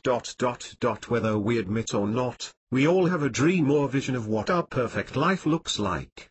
There are things in life that we don't understand. But that does not make them any less real. So here is the great truth. The law of attraction is real. 46. What are you talking about, you ask me? Listen, there are things in nature that just exist, they are called universal laws. Universal laws just exist. They can't be completely explained or understood. Such is the law of attraction. It just works. Day and night, 365 days per year, the lower works tirelessly to bring the things in life that you are aligned with. So, you might as well get the things in life that you want, instead of what you don't even know is in your future. Remember that day and night, you draw closer to something. Things, experiences, people, all the things that are in alignment with the vibration that you are projecting. Whatever you project, is what you get. This would be a good time to stop and do an exercise. In the following lines or on a separate piece of paper, write in complete detail what your perfect day looks like. Where you live, what you drive, your family, house. Everything that you can imagine that would create the perfect day in your life. Underscore underscore underscore underscore underscore underscore underscore underscore underscore underscore underscore underscore underscore underscore underscore underscore underscore 47. Underscore underscore underscore underscore underscore underscore underscore underscore underscore underscore underscore underscore underscore underscore underscore underscore underscore underscore guided imagery. Imagery in meditation is the act of utilizing one's ability to imagine and create pictures that represent their life as they would want it to be. Guided imagery, however, is a therapeutic technique of utilizing mental pictures to achieve inner peace through meditation. Imagery in seeing mental pictures is a fundamental human language. For instance, if you think about it, you will recognize that most events of importance in your life are present within you as images, not words. These images may then be accompanied by sounds, tastes, smells, or a combination of various sensations and emotions. Scientists estimate that on average, over 12,000 images flash through the mind daily. Thoughts influence feelings and behavior very significantly. If you focus on negative thoughts, you are likely to feel sad, whereas if you focus on pleasant thoughts you raise your spirits almost immediately. However, many will agree that to produce pleasant 48 thoughts is not always an easy task. Guided imagery therefore is utilized to deliberately focus the mind on specific thoughts. For instance, a patient who wishes to improve their health can utilize guided imagery to focus their minds less on the illness and its symptoms and more on feeling better and healthier. Subsequently, they are able to alleviate their symptoms significantly and achieve better health in the long term. Psychologists have over the years documented the significance of guided imagery as a strong aid to the healing process. Virtually all humans can successfully make use of guided imagery. By mastering the natural tendency of the mind to visualize, one can overcome stress, anxiety and tension with patience and persistence. One who wishes to achieve optimum benefits from guided meditation must be ready to invest time into the practice, since it is a discipline like any other. Research into its utilization recommends 15 to 20-minute daily sessions. Typically, your guided imagery session should begin with relaxation, which will help your mind become less conscious of the body and more tuned to the inner sensations and images. To aid relaxation, start your session by loosening tight clothes and sitting comfortably on a chair or a mat on the floor. If you are going to go through your session in the day, then make sure the blinds or curtains are closed. If the session is at night, dim your light, because light generally causes slight distraction even when one's eyes are closed. Guided imagery programs are available on the market, and they are developed with the different sections of relaxation integrated into the materials, be they audio or audiovisual. As you listen to the program in this relaxed position, then the voice on the materials will help you move from one stage of relaxation to the other and will guide you on the different aspects to focus on per time. The imagery is largely chosen along the intention of the guided imagery program. For instance, if one sought a program to enhance or alleviate insomnia or lack of sleep, then the guided meditation program will take them into visualizing images that will help them to overcome that condition. 49. Guided imagery and music. Alongside the use of guided imagery as a therapy method is the use of music accompanying or playing in the background. It is generally accepted that music has a high appeal to the mind, and more particularly the subconscious mind. There are many therapists that now add music to guided imagery programs as a means to enhance the level of relaxation a person can attain, or to aid in the achievement of personal insights and self-discovery. In this type of guided imagery, music with a slow beat or music that is specifically programmed to stimulate the mind is added to support the experience of the user. Programs that add music to guided imagery are some of the fastest growing methods of self-exploration. The major characteristic of the guided imagery with music is the specially prepared music with a soothing beat or tempo in a session, while the guide or facilitator trained in the use of this kind of program guides the user along. A typical session would begin with a discussion between an individual and the facilitator, which serves to get the user into a state of relaxation. After relaxation has been achieved, the facilitator introduces interactive music to the session. The patient then listens to the music while describing any images, feelings and sensations that are evoked by it. As the patient does this, the facilitator helps to direct the image experiences of the patient in the desired direction. At the close of the session, the facilitator or guide assists the patient to return from a state of a highly receptive consciousness to the less receptive and day-to-day consciousness. They will then take the patient through a session to enable them integrate the experiences of the session into their daily life. A strong characteristic of this type of music is that it has a continuous and almost monotonous beat or tempo from its start to its finish. The selected tempo, however, is selected based on the 50. Purpose of the session. For example, a session that intends to create an inner state of comfort and peace may be far slower than one that intends to uplift the mood of the person. A common choice is specially developed types of classical music due to fact that it is easy for most people to relate to it, as it flows with the general tempo of the body, which is defined by the heartbeat. The use of music combined with guided imagery has proven to be highly effective in the treatment of some types of mental imbalance, and it has in fact permeated medical centers that use it as a part of their clinical practice. Other fields that benefit from this type of therapeutic use of music and guided imagery combination are relationship issues, especially among couples. It also works in the reduction of stress, anxiety, depression, some types of psychosis, traumatic stress disorders, and some types of physical illnesses. Many go after this type of therapy for spiritual reasons as well. Formal training is available for those that wish to be professional practitioners who are expected to understand the therapy in order to manage the expectations of their clients. The benefits of guided imagery in meditation.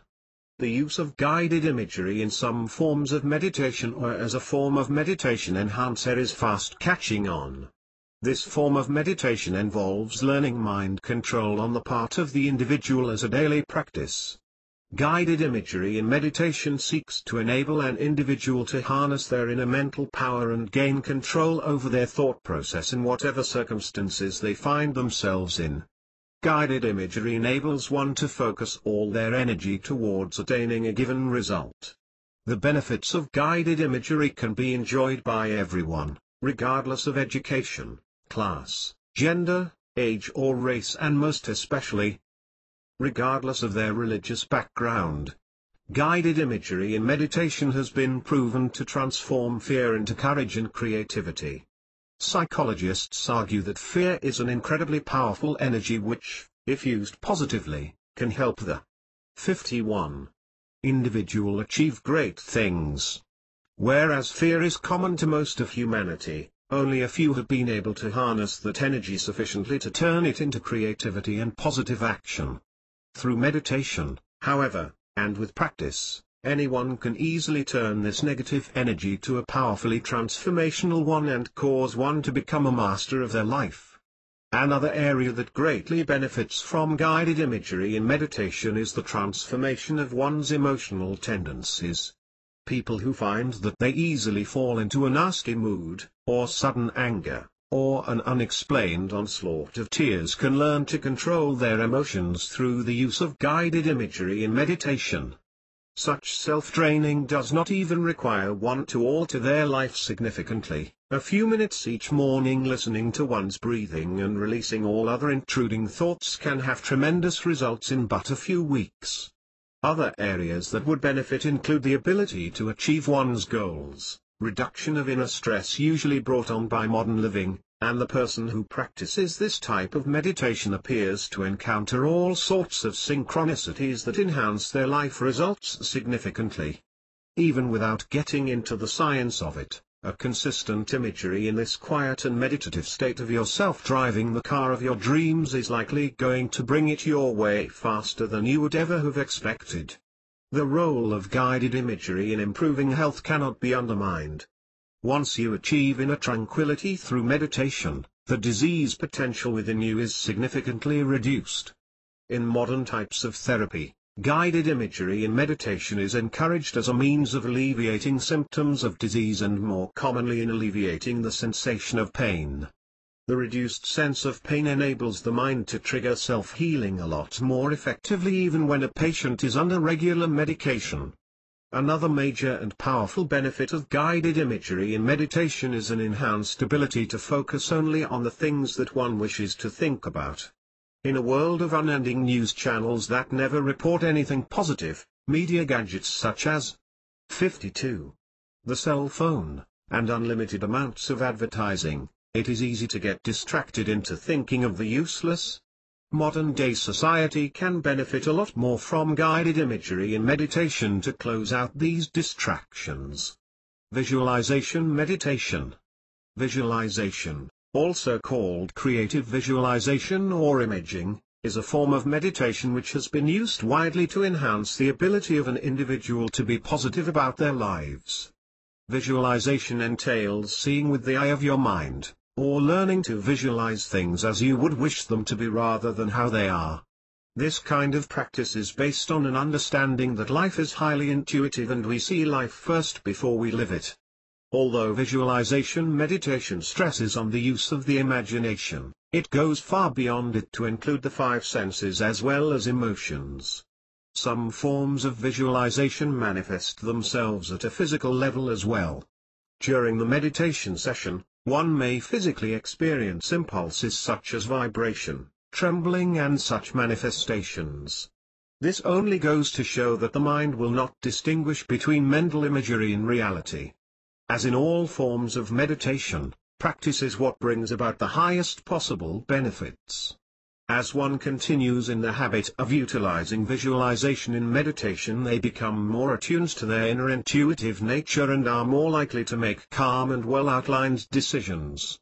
One of the most common uses of this type of meditation is in the practice of religion or in the achievement of spiritual oneness with the inner soul. A person who routinely utilizes visualization in meditation will start to feel more at peace with themselves and with their maker, whoever they interpret that maker to be. They are then able to understand and benefit from the higher laws of life, such as the law of attraction, the law of synchronicity, and such other life laws. Trainers and practitioners in this type of meditation stress on clarity as the most integral part of achieving best results. As a 53. Result of the sensitivity of the mind to impulse is sent to it through meditation, it is highly recommended that your visualization integrate positive emotions.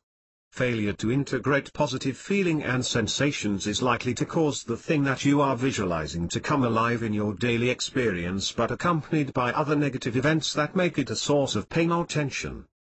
The more clearly you can connect with your positive emotional state, such as feeling great about your new car, the more likely you are to achieve a new car through means that also bring you a lot of happiness.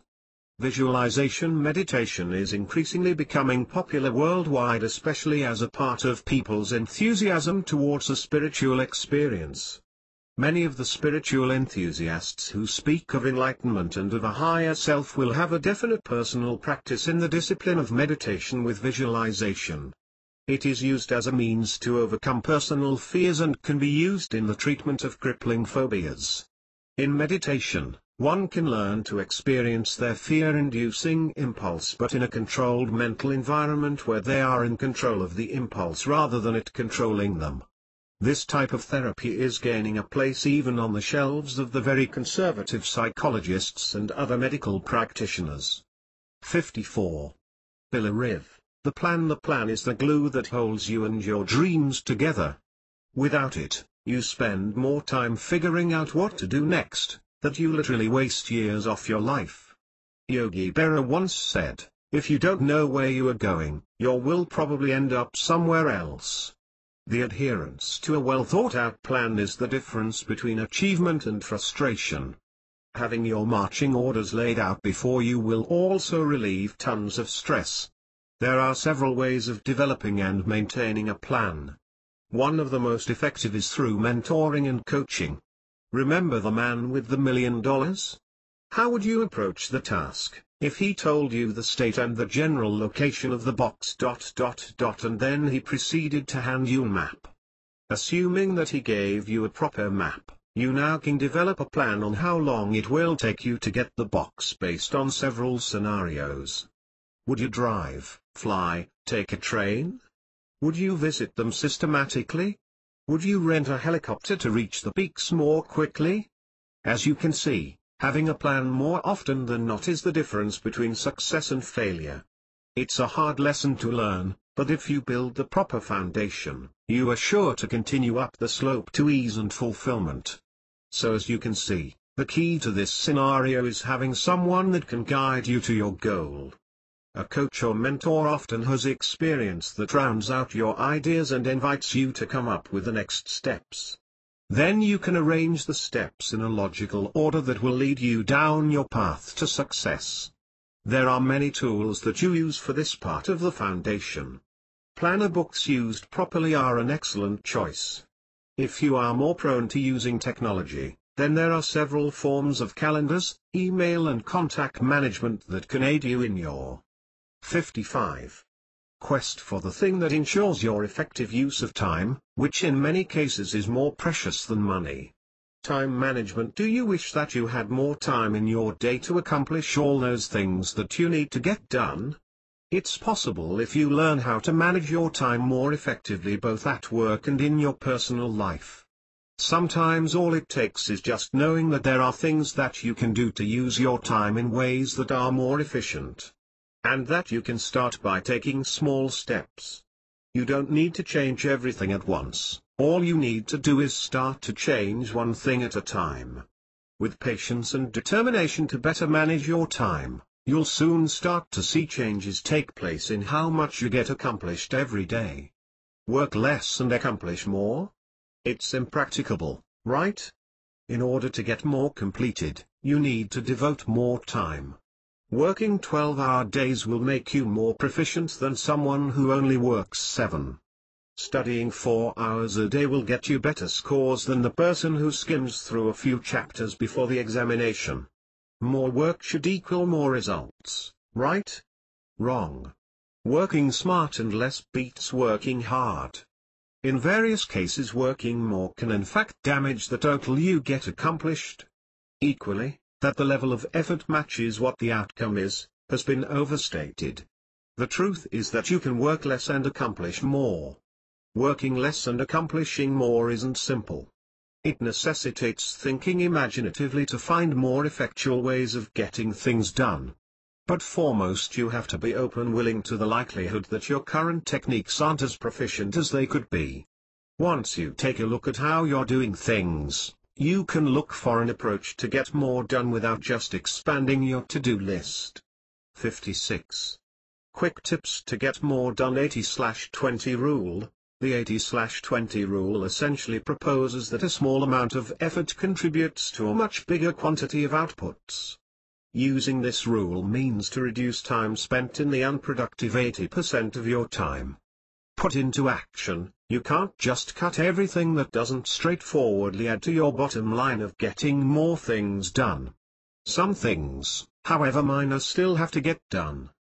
The function of 80/20 is to compel you to be more merciless in cutting time in areas of your personal and work life that contribute little. Here are a few ideas. Reduce email time to spend more time on larger projects. Say no to those people who want dedication to things that don't supply enough value. Spend more time looking at interior concepts and key terms than less significant details in both your personal and work life. Parkinson's law. Parkinson's law states that work will fill the time accessible for its conclusion. This is a side effect of concentrating on doing work rather than getting projects finished. Give yourself harsh deadlines and develop a desire to conclude projects, not just mark tasks off of your to-do lists. There are some ways to accomplish this. Set a timer for 60 minutes to wrap up a small project. When the timer goes off, you can't carry on working on it, so think quickly and don't waste time. Lump huge projects into smaller ones. Endeavor to complete those projects instead of just working on the project pointlessly. 57. Energy management. Energy management, as opposite from time management, gets you to consider outcome as a purpose of energy, not time spent. Working powerfully for a small period of time can bring about more than working for days on end when all that happens is you get tired and unfocused. Building up yourself into low energy levels can in fact make you achieve less than if you took the time to get some rest. Here are some thoughts on how to accomplish this. Work in small bursts. Split yourself between total rest and total focus. Don't continuously switch in between, which leaves you neither rested nor industrious. End projects. Don't spread responsibilities that only take a few hours over more than one day. Sit down and conclude them in one sitting.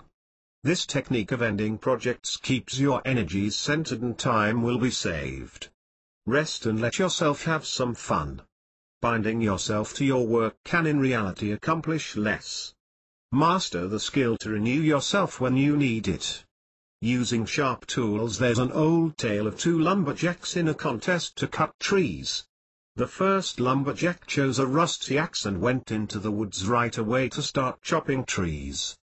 The second lumberjack spent his time, until almost the end of the contest was at hand, just sharpening his axe. After his axe was sharp, he walked up and rapidly chopped down the biggest tree. The moral of this tale is to use tools that you know will get the job done quickly.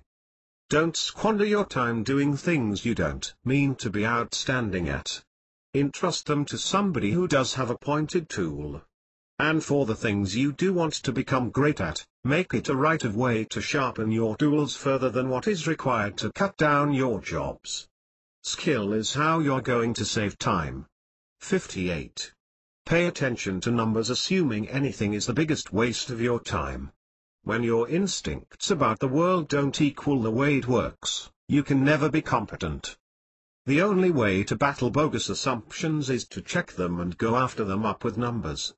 The results of a check can save you many, many hours if it shows a current procedure has no effect or suggests a quicker option.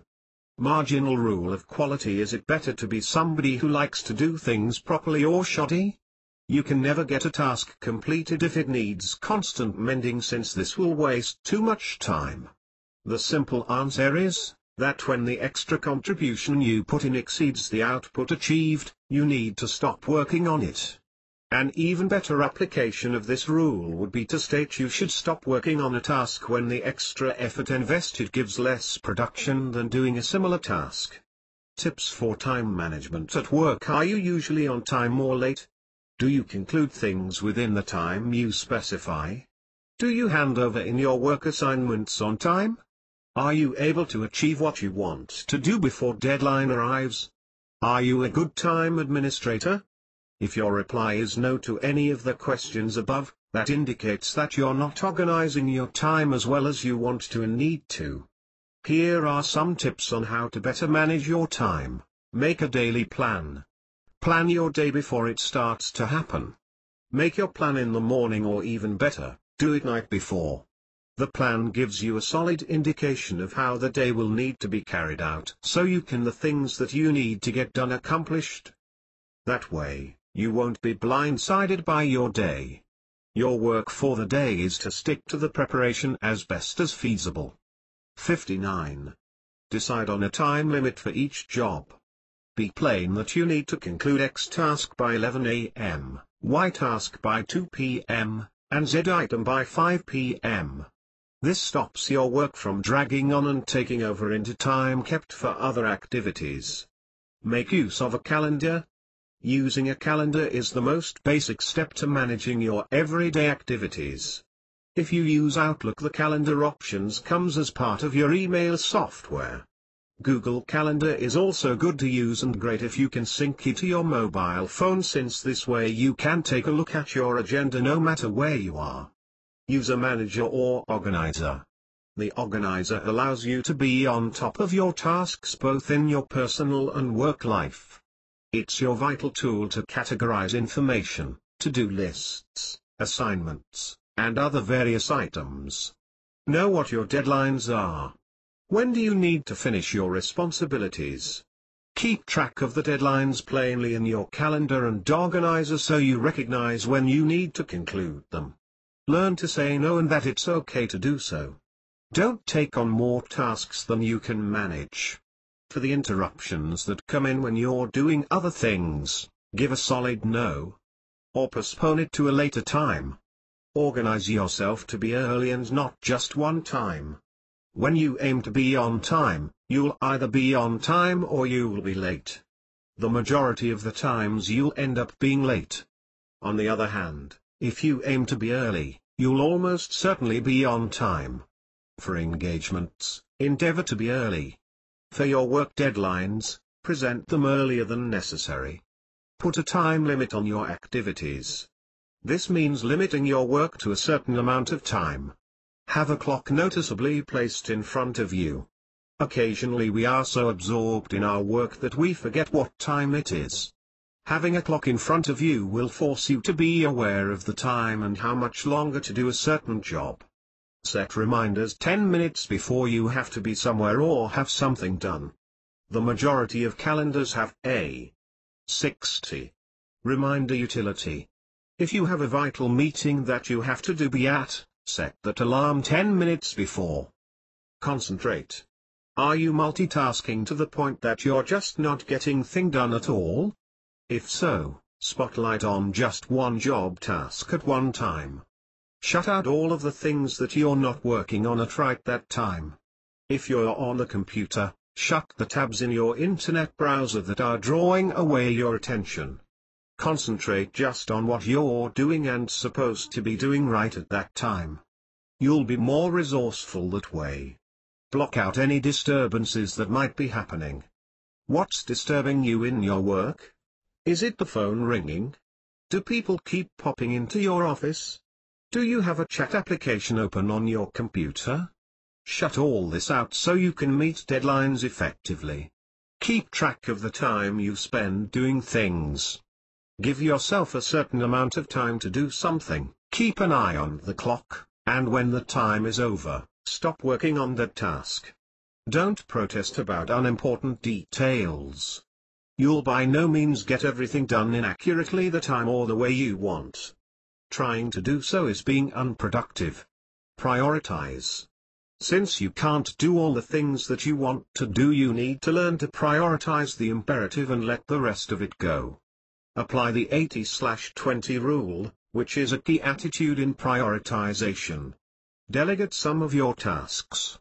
If there are certain things that can just as well be done by others or things that are not so imperative, think about delegating.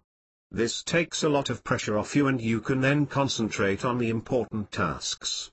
Steps to reach goals. Every day that passes by, you either move nearer towards achieving a goal or you progress further away from that objective. If you take precise steps, you can be guaranteed that you are moving towards your objective. If you do not do anything, you are moving 61 away from the objective. By being unmoving, you lose impetus, and the level of inactivity of your present position enhances. Following these steps will warrant that you will move towards your purpose each day. First, get a clear idea of what you want and need to achieve. You can't move towards a purpose unless you have a lucid inspiration about what that objective is. This image must be precise.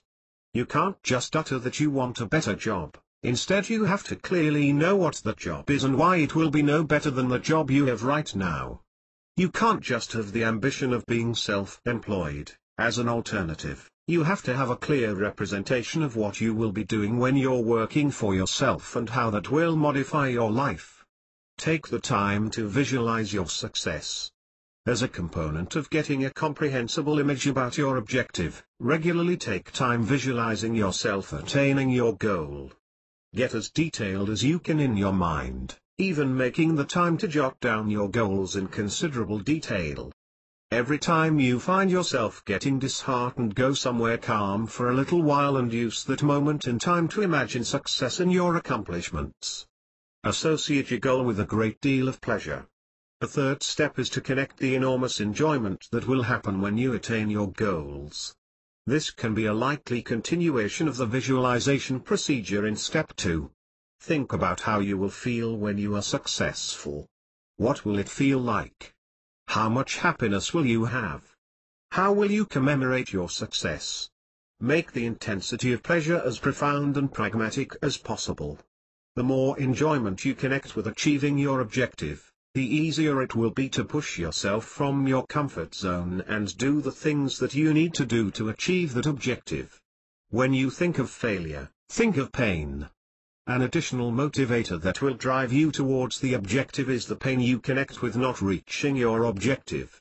In university, this is the 62 motivator that drives students to write a paper the day before it is due to be handed in. The hurt of failing has become very genuine to them.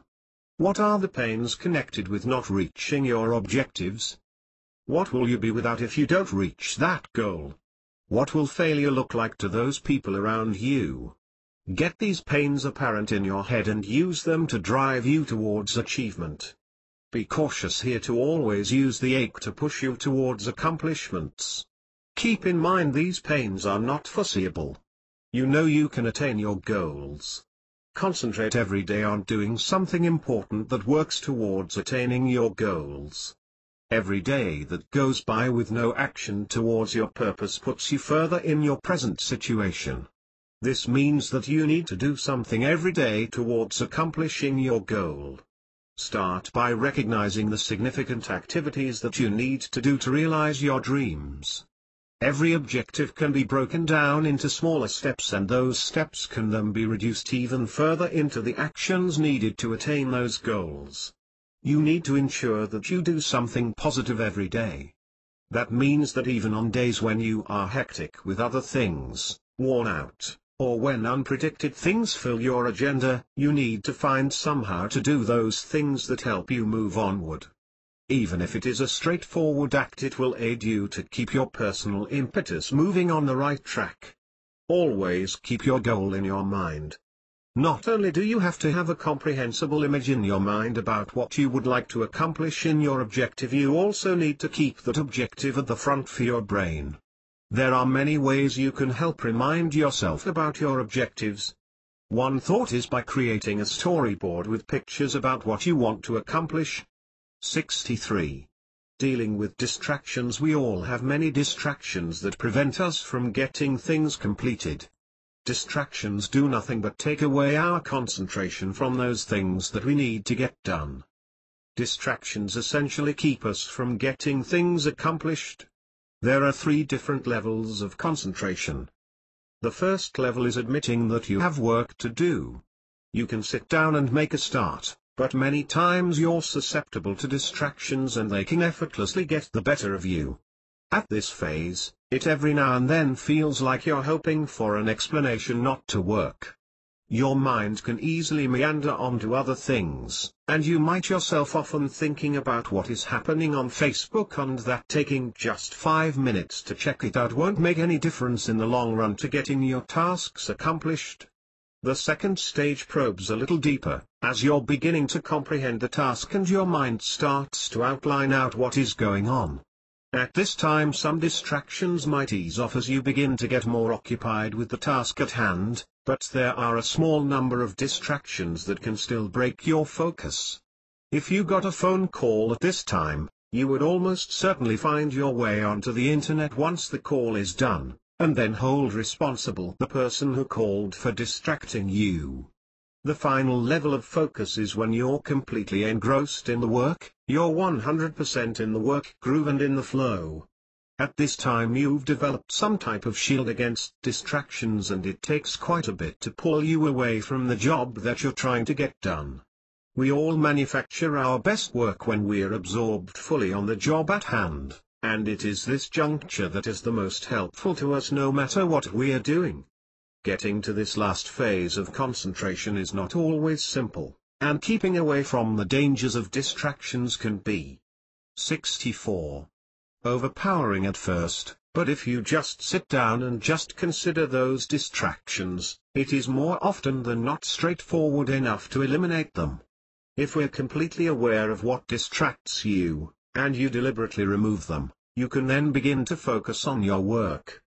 The central point is to make certain that you get rid of distractions before you begin working, otherwise you'll come around from a daze and realize that you have been doing something else for a long time, and it's usually something that you shouldn't have been doing if you want to get a task completed. Taking care of your distractions before I begin any work permits you to focus on the mission at hand, as you don't have to fight with the urge to look at Facebook and other social media updates. The way to accomplish this is to turn off the internet unless you really need it to get your job done. If you deal with distractions from the beginning, getting your work done becomes so much simpler to accomplish. Keep your focus up. It's almost 2 in the morning and you just grasped you didn't finish your list of things that you needed to do for the day, and that in fact you didn't achieve much, or maybe zilch is what you accomplished. This happens to all of us for the simple reason that life often just seems like a big to-do list. The problem is that the majority of us try to achieve too much, and before we can, we lose focus. It is easy to lose concentration in today's world, with all that social media such as tweets and Facebook vying for your attention, and all those blogs that you think you simply must read, and then all the email we need to respond to, and all of the other things we have to gain knowledge of to keep ourselves competitive and functional at work. 65. Because so much is happening around us, we often aren't able to keep our focus on what's significant at the moment. We believe we can multitask, but really this is all false, and so we trick ourselves into thinking we can do everything all at once, when it simply isn't possible. In order to achieve our objectives, we have to make certain we only have a few things in our to-do list each day and focus on getting those things done. This means turning off the cell phone, closing the email, not checking out Facebook and Twitter, and closing our chat application. If you have any of those things open, you will be looking at them every few minutes, just as you always have done in the past. There is nothing wrong with using those tools or sending tweets on Twitter, but you need to have a work routine that only uses these tools and applications at certain times of the day so that you focus the rest of the time on the job that you're actually being paid to do. Another proposal is to focus on those tasks we know we have to finish, but they are complicated or just not enjoyable to work on. Remember that the sooner you begin and finish those jobs, the better you'll feel, and then you can get on with doing something more fun. In the end, you'll almost certainly have to still achieve those dreadful tasks, and odds are you'll be in a rush and worried since you are now behind. Stop thinking that you could do with more hours in your day to get things done because you know that you spend far too much time checking Facebook and reading your email that you have to. Conversely, setting an explicit time to read email and post on Facebook can help you a lot when it comes to time management, and so that you don't feel like you're missing out.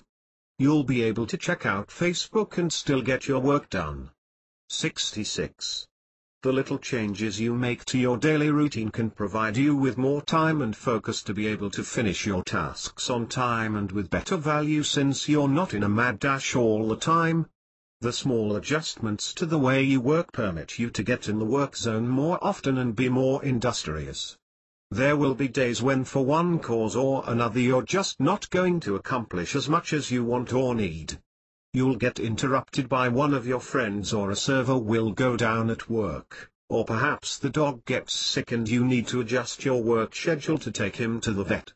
Expect these things to happen. Just be prepared to keep your focus, do less of the things that you don't have to do, and watch as you get task after task completed. Time management for success. Do you ever wonder how some people seem to be able to achieve so much in such restricted time? We all have the same 24 hours every day, so why do some people get more things completed than other people do? And all this time, here you are killing yourself up trying to get things finished and feeling more aggravated than satisfied. The trick here is appropriate time management. Being capable of appropriately organizing and scheduling your actions will without a doubt advance your capability to beat and meet deadlines and manufacture output. Here are a few guidelines on appropriately managing your time and your assets to enhance your productivity. Keep a daily journal. Always have a pen and some paper with you. You might also use an electronic organizer or even your cell phone to help you keep things organized. This will permit you to jot down actions you are supposed to achieve, as well as the resources, deadlines, and main concerns for each assignment. This will help you retain information and get the things you need to get done in a timely manner. 67. A journal furthermore helps you plan your time. The fundamental sin for those looking to complete anything is to believe that they have a lot of time in which to do it. They don't begin work until they discover themselves hazardously near to the deadline. Being able to begin straight away and using your time significantly will do much to escalating your productivity. Don't work more, but work smarter instead. After getting a project, you might be enticed to cave in and begin without more ado. This might seem like a good thing. Conversely, it could in point of fact be counterproductive. The system here is to work smarter by scheduling and planning before you begin. Planning might seem like a throwing away of time, that is, until you become conscious that the time you spend fidgeting with your pen, thinking about things, and visualizing how your assignment should be carried out is time well spent.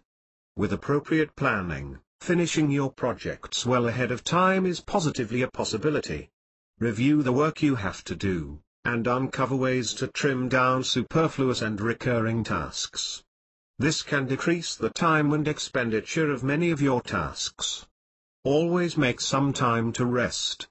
Another trick that might appear to be counterintuitive is to make certain you have sufficient time for rest and leisure.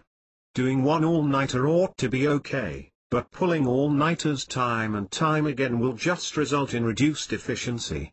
Take regular but short breaks to pick yourself up and get some much-needed energy back again. Stay healthy. You misplace time when you get ill. Even if your sickness will not keep you from work, it will still have an effect on your efficiency and energy intensity. Highlighting your health will make common sense when you take on the attitude of quality instead of magnitude. For instance, 3 hours of work on best possible energy levels could be more industrious than 6 hours of work when your energy levels are down. 68. Get as organized as you can. Set aside points in time to organize your things. You lose a great deal of time when you're going over the wreckage of your paraphernalia looking for missing and misplaced things. Keep your work desk neat and organized, both the desk at the office and your desk at home. Break tasks down into manageable parts. When you embark upon a big predicament head-on, you are surely going to face some problems along the way. Fracture down the difficulty into manageable pieces and then take on each part on its own. The sense of satisfaction of being able to win the small battles will urge you on to undertake other challenges. Furthermore, being free from the disorder of having to think of the problem as a whole unit will stop you from being weighed down by the task. Prioritize. Prioritizing is a very imperative function of being structured and organized. It is an additional technique that puts you in charge of your work tasks. In order to efficiently prioritize, find out to be familiar with the difference between the significant, the urgent, and the pointless. It might seem that everything is pressing, and must be acted on foremost. This is not automatically so. With good preparation and prioritizing, pressing circumstances will become less and less common. Your first rung to prioritizing is to choose those jobs you have to act on tomorrow. These jobs will come from your main list, along with new jobs that have come up during the day, which most possibly are a product of phone calls, new projects, and mail. This listing will be your day-by-day, to-do list. Try to take 15 minutes at the end of every day to set up a list for the next day of things that you have to get done. There is no better time to be conscious of what to get done tomorrow. Assess every 69 item on your list as to its significance and necessity, and remove the needless. Next, prioritize your to-do list by selecting the top 3 most significant tasks that must be finished, no matter what else happens during the day. Number each of them 1, 2 and 3. It is crucial to classify them in order of significance. During the day, an unexpected crisis might explode, or any number of other things can occur that you did not prepare for that will take away time you hadn't calculated on. But you will know that these top 3 jobs need to be taken care of no matter what else happens. After recognizing the top 3 jobs, choose, in order of significance, the second 3 most imperative jobs and number them 4, 5, and 6. Conversely, these 3 might not be working on until the top 3 are finished. This is for the reason that you have previously determined they are not as high precedence. Following this procedure puts you in charge of your to-do list. Keep your to-do list petite, making sure there are no more than 8 items on the list. In any case, it is a daily to-do list and therefore needs to be manageable. As you mark off completed jobs, you will have the feeling of achievement. Recognize the reality that you cannot do the whole thing in one day. What might not be on the top of today's priority list might very well be #1 on the list tomorrow or the next day. If you complete 5 or 6 items on your to-do list every day, regard it as a very industrious day. By prioritizing, you will be acquainted with, each day, the top 3 most significant jobs to be tackled before you even get to work in the morning. Accomplishments feel great by now. You should be ready to change the way you go about accomplishing the many things that you have to do in one day. If you find that you're really unorganized and that after reading this 70 article you have no idea where to start to manage things in your life, take heart. You don't have to do everything at once that you learned here, but what you do need to do is start to make small changes to how you manage your time on a daily, weekly, and monthly basis. Just start by taking small steps every day to just be aware of the things that you could change to work less and accomplish more. Make notes of the way you work now and what you get accomplished and some of the things that you can see yourself making improvements on. Always keep in mind that you can make changes to the way that you do things. Nothing is set in stone. You'll soon find that the more you focus on effective time management, the easier it will become for you to recognize areas where that you can improve upon or that you need to make changes to. By making little changes over time, you'll soon find that you're able to get more every day and feel less stressed out and worried about your daily tasks. Once you start accomplishing more in less time, you'll start feeling more productive than you ever have before. And this will spur you on to become even more organized in your life. Effective time management is something that anyone can do. It just takes patience, awareness, and the willingness to make changes. 71. Executive Management Planning Model. 1. Be proactive. Don't wait for someone else to tell you that something should be so. 2. Begin with the end in mind. Once you know what you will have when you are done, the easier it will be to find the tasks that lead to it. 3. Put first things first. Always look to take care of your rocks, before you look at pebbles and sand. 4. Think win-win. The universe abhors a vacuum. Be creative and look to advance others as well as yourself. 5. Seek first to understand, then to be understood. 6. Synergize. Leverage is one of our greatest assets. 7. Sharpen the saw, your mind. Never stop learning. Remember that when you are green you are growing, and when you are ripe, you will soon be rotting. 72.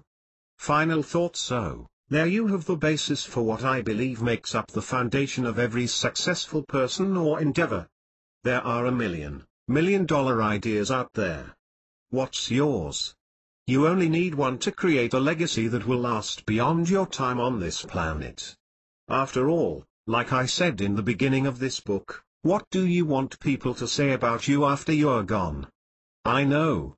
There are so many things to think about, and how do you keep yourself motivated? How do you know if you are on the right path towards success? These are all great questions. And the first thing to do to avoid overwhelm is to remember the parable about eating an elephant. The question is asked, how do you eat an elephant? The answer is, one small bite at a time. No one can do it all at once, and no can successfully do it alone. Open up your heart and trust others to adopt your vision and allow them to prosper with you. Having a dedicated team and support group is crucial to you finishing strong. Here are some thoughts to help you stay on course. Learning to love thyself. In today's world there are various ways you can improve your self-confidence, and understanding while learning to love thyself. Self-help through groups. When an individual becomes tense and stressed, there is an inner need to find peace and solace. Some of the training methods may change for a variety of reasons, but the end goal remains the same. To enhance the ambience of the meditation, many will surround the area with scented candles, which serve a dual purpose. The glowing light of the candles can become very mesmerizing as one continues to attempt to free the mind and allow the body or the inner self to relax.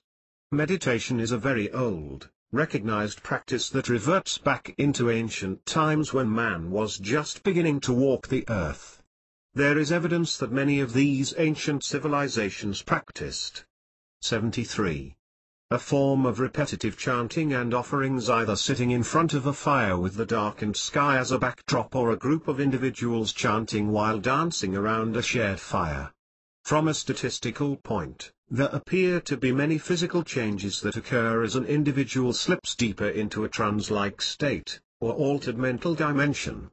There are changes to the physical metabolism, blood pressure, brain activity, and many other changes throughout the body.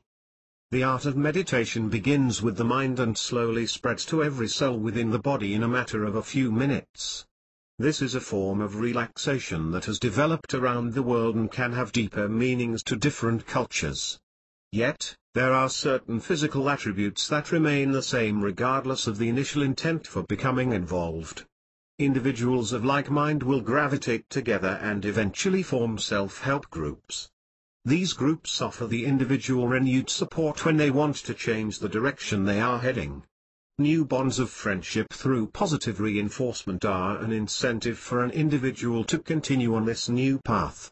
This all stems from an inner belief held by each individual to have the desire and the will to develop the entire being into a better, improved human being. This concept is a positive step for the individual, all those who surround, and to some extent the community as a whole. When you attempt to surround yourself with positive reinforcement, you will begin to view yourself in a positive light. This encourages the building of self-confidence and a better understanding of who you really are.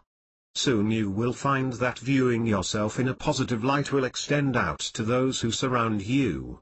Yoga to lift the inner self. Perhaps it is the mesmerizing fire that many will sit and stare into as they slowly allow their mind and body to float into a different realm. Perhaps it is the power of the body to find creative ways of healing while the mind is concentrating in a different area. What creates the relaxed trance is the state of each individual who attains. 74. This new level. The individual is convinced they have spiritually reached a new and higher plateau. It can be a very interesting experience for someone who has never tried before. The individual performing a meditative session has the ability to block out all current surroundings in order to reach a new plateau. It is as if all that is currently known is slowly fading into the background as the mind takes hold of the body and the spirit. This familiar practice of meditation is considered yoga and is a method utilized to control the mind and body, bringing it into a higher plateau. A similar method is practiced by the Native Americans. There are times when the revered leader will climb up a mountain to a favorite spot and spend the night hours chanting and praying in solitude in search of allowing the spirit to overtake the entire mind and body. The practice of meditation will continue until the entire mind, body, and spirit reaches a complete and unconditional state of relaxation. It is at this point that the level of concentration becomes so enlightened that all else falls out of existence for the time of the trance. By learning the methods of relieving the body of stress, frees the body and soul to heal and in most cases become well again. This obviously does not work with physical disabilities, but it does appear to work with stress-related illnesses. How many times do you wake up to begin a new day, but your mind and body are not as willing? Take a few minutes, inhale and exhale at a slow pace to allow your internal turmoil to settle and begin to see through a new set of eyes. Remember, the basic foundation is in your perception and the perception of those around you. One of the groups that deal with self-image are those involved in anger management. What better way to begin than to learn to control your emotions when they shift against your will? Learning how to control your anger will help not only your mind and your perception of self, but will aid you in remaining physically healthy for longer periods of time. What form of self-help works for you? Perhaps a long walk on the beach or a stroll through a nearby park will help to clear your mind. 75. And begin to think positive. Perhaps listening to your favorite music will be enough to bring you back to a more stable footing. When it is yoga that interests you, there are classes for you to enroll for a time. The beauty of yoga is that you can continue this practice in the comfort of your own home whenever your stress level begins to rise. Sit on your bed, sofa or designate a specific area in a room and surround yourself with comfortable cushions and blankets. Understanding and loving you. An interesting concept that most individuals seem to overlook is the art of learning how to love who they are. When you talk with others and begin to surround yourself with friends and family, do you wonder where you fit in? In most cases, family members are the closest who will help to structure and define who you are. The friends you choose to associate with will define who you believe you are. Somewhere in between you learn to figure out the direction you want to take through life. When you can stand on firm ground with a full understanding of your being, those who surround you will begin to see the image you portray. After all, we are all meant to be social beings. When you are unable to love yourself and respect yourself, how can you ever expect those you meet to walk away with a positive image? When you are ready for a few personal improvements, a good way to begin is to start a journal. In the journal, begin by writing down all the attributes you honestly believe are good values. Remember to be honest with yourself or you will defeat the original intent. When you have finished, begin to write down all those attributes you perceive to be negative attributes. No need to feel discouraged, but being truthful is a big bonus. Now you have the tools to begin to adjust your personality to enhance the favorable points over the negative points. Read at what you have written more than once before you begin to make further notes. Make a list of the positive attributes you want to keep and perfect over time. Read the list of negative attributes and weed out those items that you can change and want to change to bring about a personal improvement. 76. Individuals who master the art of self-focusing and the skill to control the body mentally, find they are more relaxed and successful than they had been. This new learning technique is now being incorporated in the workplace as well as being practiced in the home. When this first step is accomplished, you are well on your way to improving and evolving into the person you always wanted to be. A key issue though is to remain realistic in the goals you want to reach. This does require a long-term commitment on your part. However, when the results are positive, you will begin to understand the changes you have incorporated. Facing life head-on through spiritual growth, there are many believers that are certain they are able to heal their bodies of illnesses and disease while attempting to reach a personal level of achievement. The level of insight becomes clearer as one remains focused. This may be a slightly different variation, but the end result is the same. In a sense, spirituality does play an important role with reconstructing the self-help attitude. One interesting concept is in having the innate ability to know when the person you are meeting is truly happy or if it is part of the persona they are trying to display for public consumption. How can you tell when the person you are meeting is feeling good on the inside? We all are aware that happiness is an abstract concept, so how can we know for certain? This is where spirituality plays a role. The celebration of life with other like-minded individuals helps to raise the inner spirit. This can be through a religious group or any other type of gathering where the sole purpose is with the celebration of life. This will carry through to you celebrating the fact that you were privileged to be born at this point in time. Of course, there are times when we must keep our happiness under control as much as we must learn to keep our anger under control.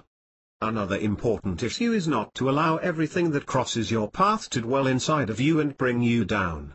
There are issues in the world that you have the ability to control and change. 77. There are other issues that are just beyond your capabilities and control. As much as you would like to, there is no way you can control the weather, right? There are issues in life that are the same and you will have to learn how to cope and accept those things you are not able to control. There are times when you are knee-deep with serious issues and see no way to be relieved. This is a good time to train yourself how to step back and try to analyze what is happening from a virtual distance. Sometimes when you remove yourself from the issues that are overwhelming, you can get a better perspective of how to deal and cope. These steps will not come easily overnight, but with time and persistent training, you can reach your goals. Basically, this consists of retraining the mind to react in a positive manner. When you have successfully reached the goal, you will find you are able to help yourself through any situation and perhaps help others. healing. Naturally, we face many challenges as we journey through life. In many cases, we try to perform to the best of our ability and somehow seem to fail. Failure is not the end of the world, but needs to be evaluated as a learning process. Beginning when we first become conscious of the world around us, we are perpetually being bombarded with subliminal messages that become difficult to process. Where do you begin? You begin with the self, and as you wander through the learning process, your gained knowledge will be passed along to those around you. When you are tired of the results you are currently attaining, there are methods you can concentrate on to improve your life and the life of others. The first issue you must tackle is to identify the deep-seated emotions that are working against you, cultivating nothing more than a defeatist attitude. This is one of the main reasons why people who say they continue to try regardless, will fail every time. You need time and patience to analyze what it is that is working against you. Once you have identified what is working against you. 78. It is time to find creative ways to face the issues and release them so you can go forward. We have all made mistakes, but there is a time and place to release them and move forward. Harboring guilt and resentment will only serve to continue holding you back and keeping you on a downward mobility trend. It is time to acknowledge these areas, accept them for what they are, and let them go. This is a first step in the right direction for you to begin the healing process. The other factors that weigh you down are depression, stress, anxiety, and worry. It is time to retrain your mind and start standing up on your own 2 feet. There are times when medical assistance is necessary to help you continue moving in a positive direction, and that is fine. Eventually, you will begin to grow stronger and will have the internal power to deal with each one and place them where they belong. Perhaps finding one thing that you enjoy most and indulging once in a while as a personal reward will help you to heal internally and grow stronger emotionally. This is a form of personal acceptance through the responsibility of taking control of your own life. This is your time to journey, and you have the ability to conduct yourself as you see fit. 79. What's next? So all of this is great information, but what if you find yourself not following through and going back to the same old same old? It is a known fact that the one thing that makes a difference in all endeavors is ongoing support. Having a team or partner that can help you stay focused is often the difference between finishing what you start and putting another not quite in the column of things completed. That is where Enough Coaching comes in. We specialize in accountability coaching. What exactly is that? It means you say what do, and we hold you accountable to yourself to do what you say. This is the epitome of the win-win scenario. You win by completing your commitments, and you win by moving closer to your dreams in every step you take. Remember that when you commit cautiously and complete wholeheartedly, your word becomes law in the universe. When your word becomes law, the universe has no choice but to deliver what you profess. That is the very essence of the law of attraction. As a student or client of Enough, you can be sure to be plugged directly into the universal powers that make abundance and peace of mind a foregone conclusion. To contact America's Accountability Coach for a complimentary coaching session, toll free 855-877-5267 or email to mentor@enough.com. To learn more about how to attend any of our live events, www.yourinfwealthsummit.com, www.enough.com, www.bigimcamp.com. 80. Acknowledgements. It is my honor and privilege to thank the following people and organizations for making this book a reality. To my loving and supportive wife, Anne. Without her belief in me that I could truly inspire others, and her patience to allow me to grow as a person and a businessman, none of this would be possible. I love her dearly, and am blessed to call her my wife and partner. To my close friend and confidant, Coach Stephen L. whose constant belief in me, and insistence on always growing and reaching new heights has enabled me to accomplish more in 2 years than in the previous 10. Steve remains a mentor and a friend who I cherish completely. To my many other mentors who I have had the good fortune to study under and model over the last 10 years. T. Harv Eker, the man who touched my soul almost 10 years ago, and who I owe a great deal of my inner self-awareness to. Mark Victor Hansen, Bob Proctor, Robert Allen, James Malinchak and many others who have inspired me and taught me that my potential lies just beneath the surface. And therefore, once I broke through the outer crust of my conditioned mind, have experienced a lust for life and abundance that has propelled my thinking and actions to heights I never before imagined.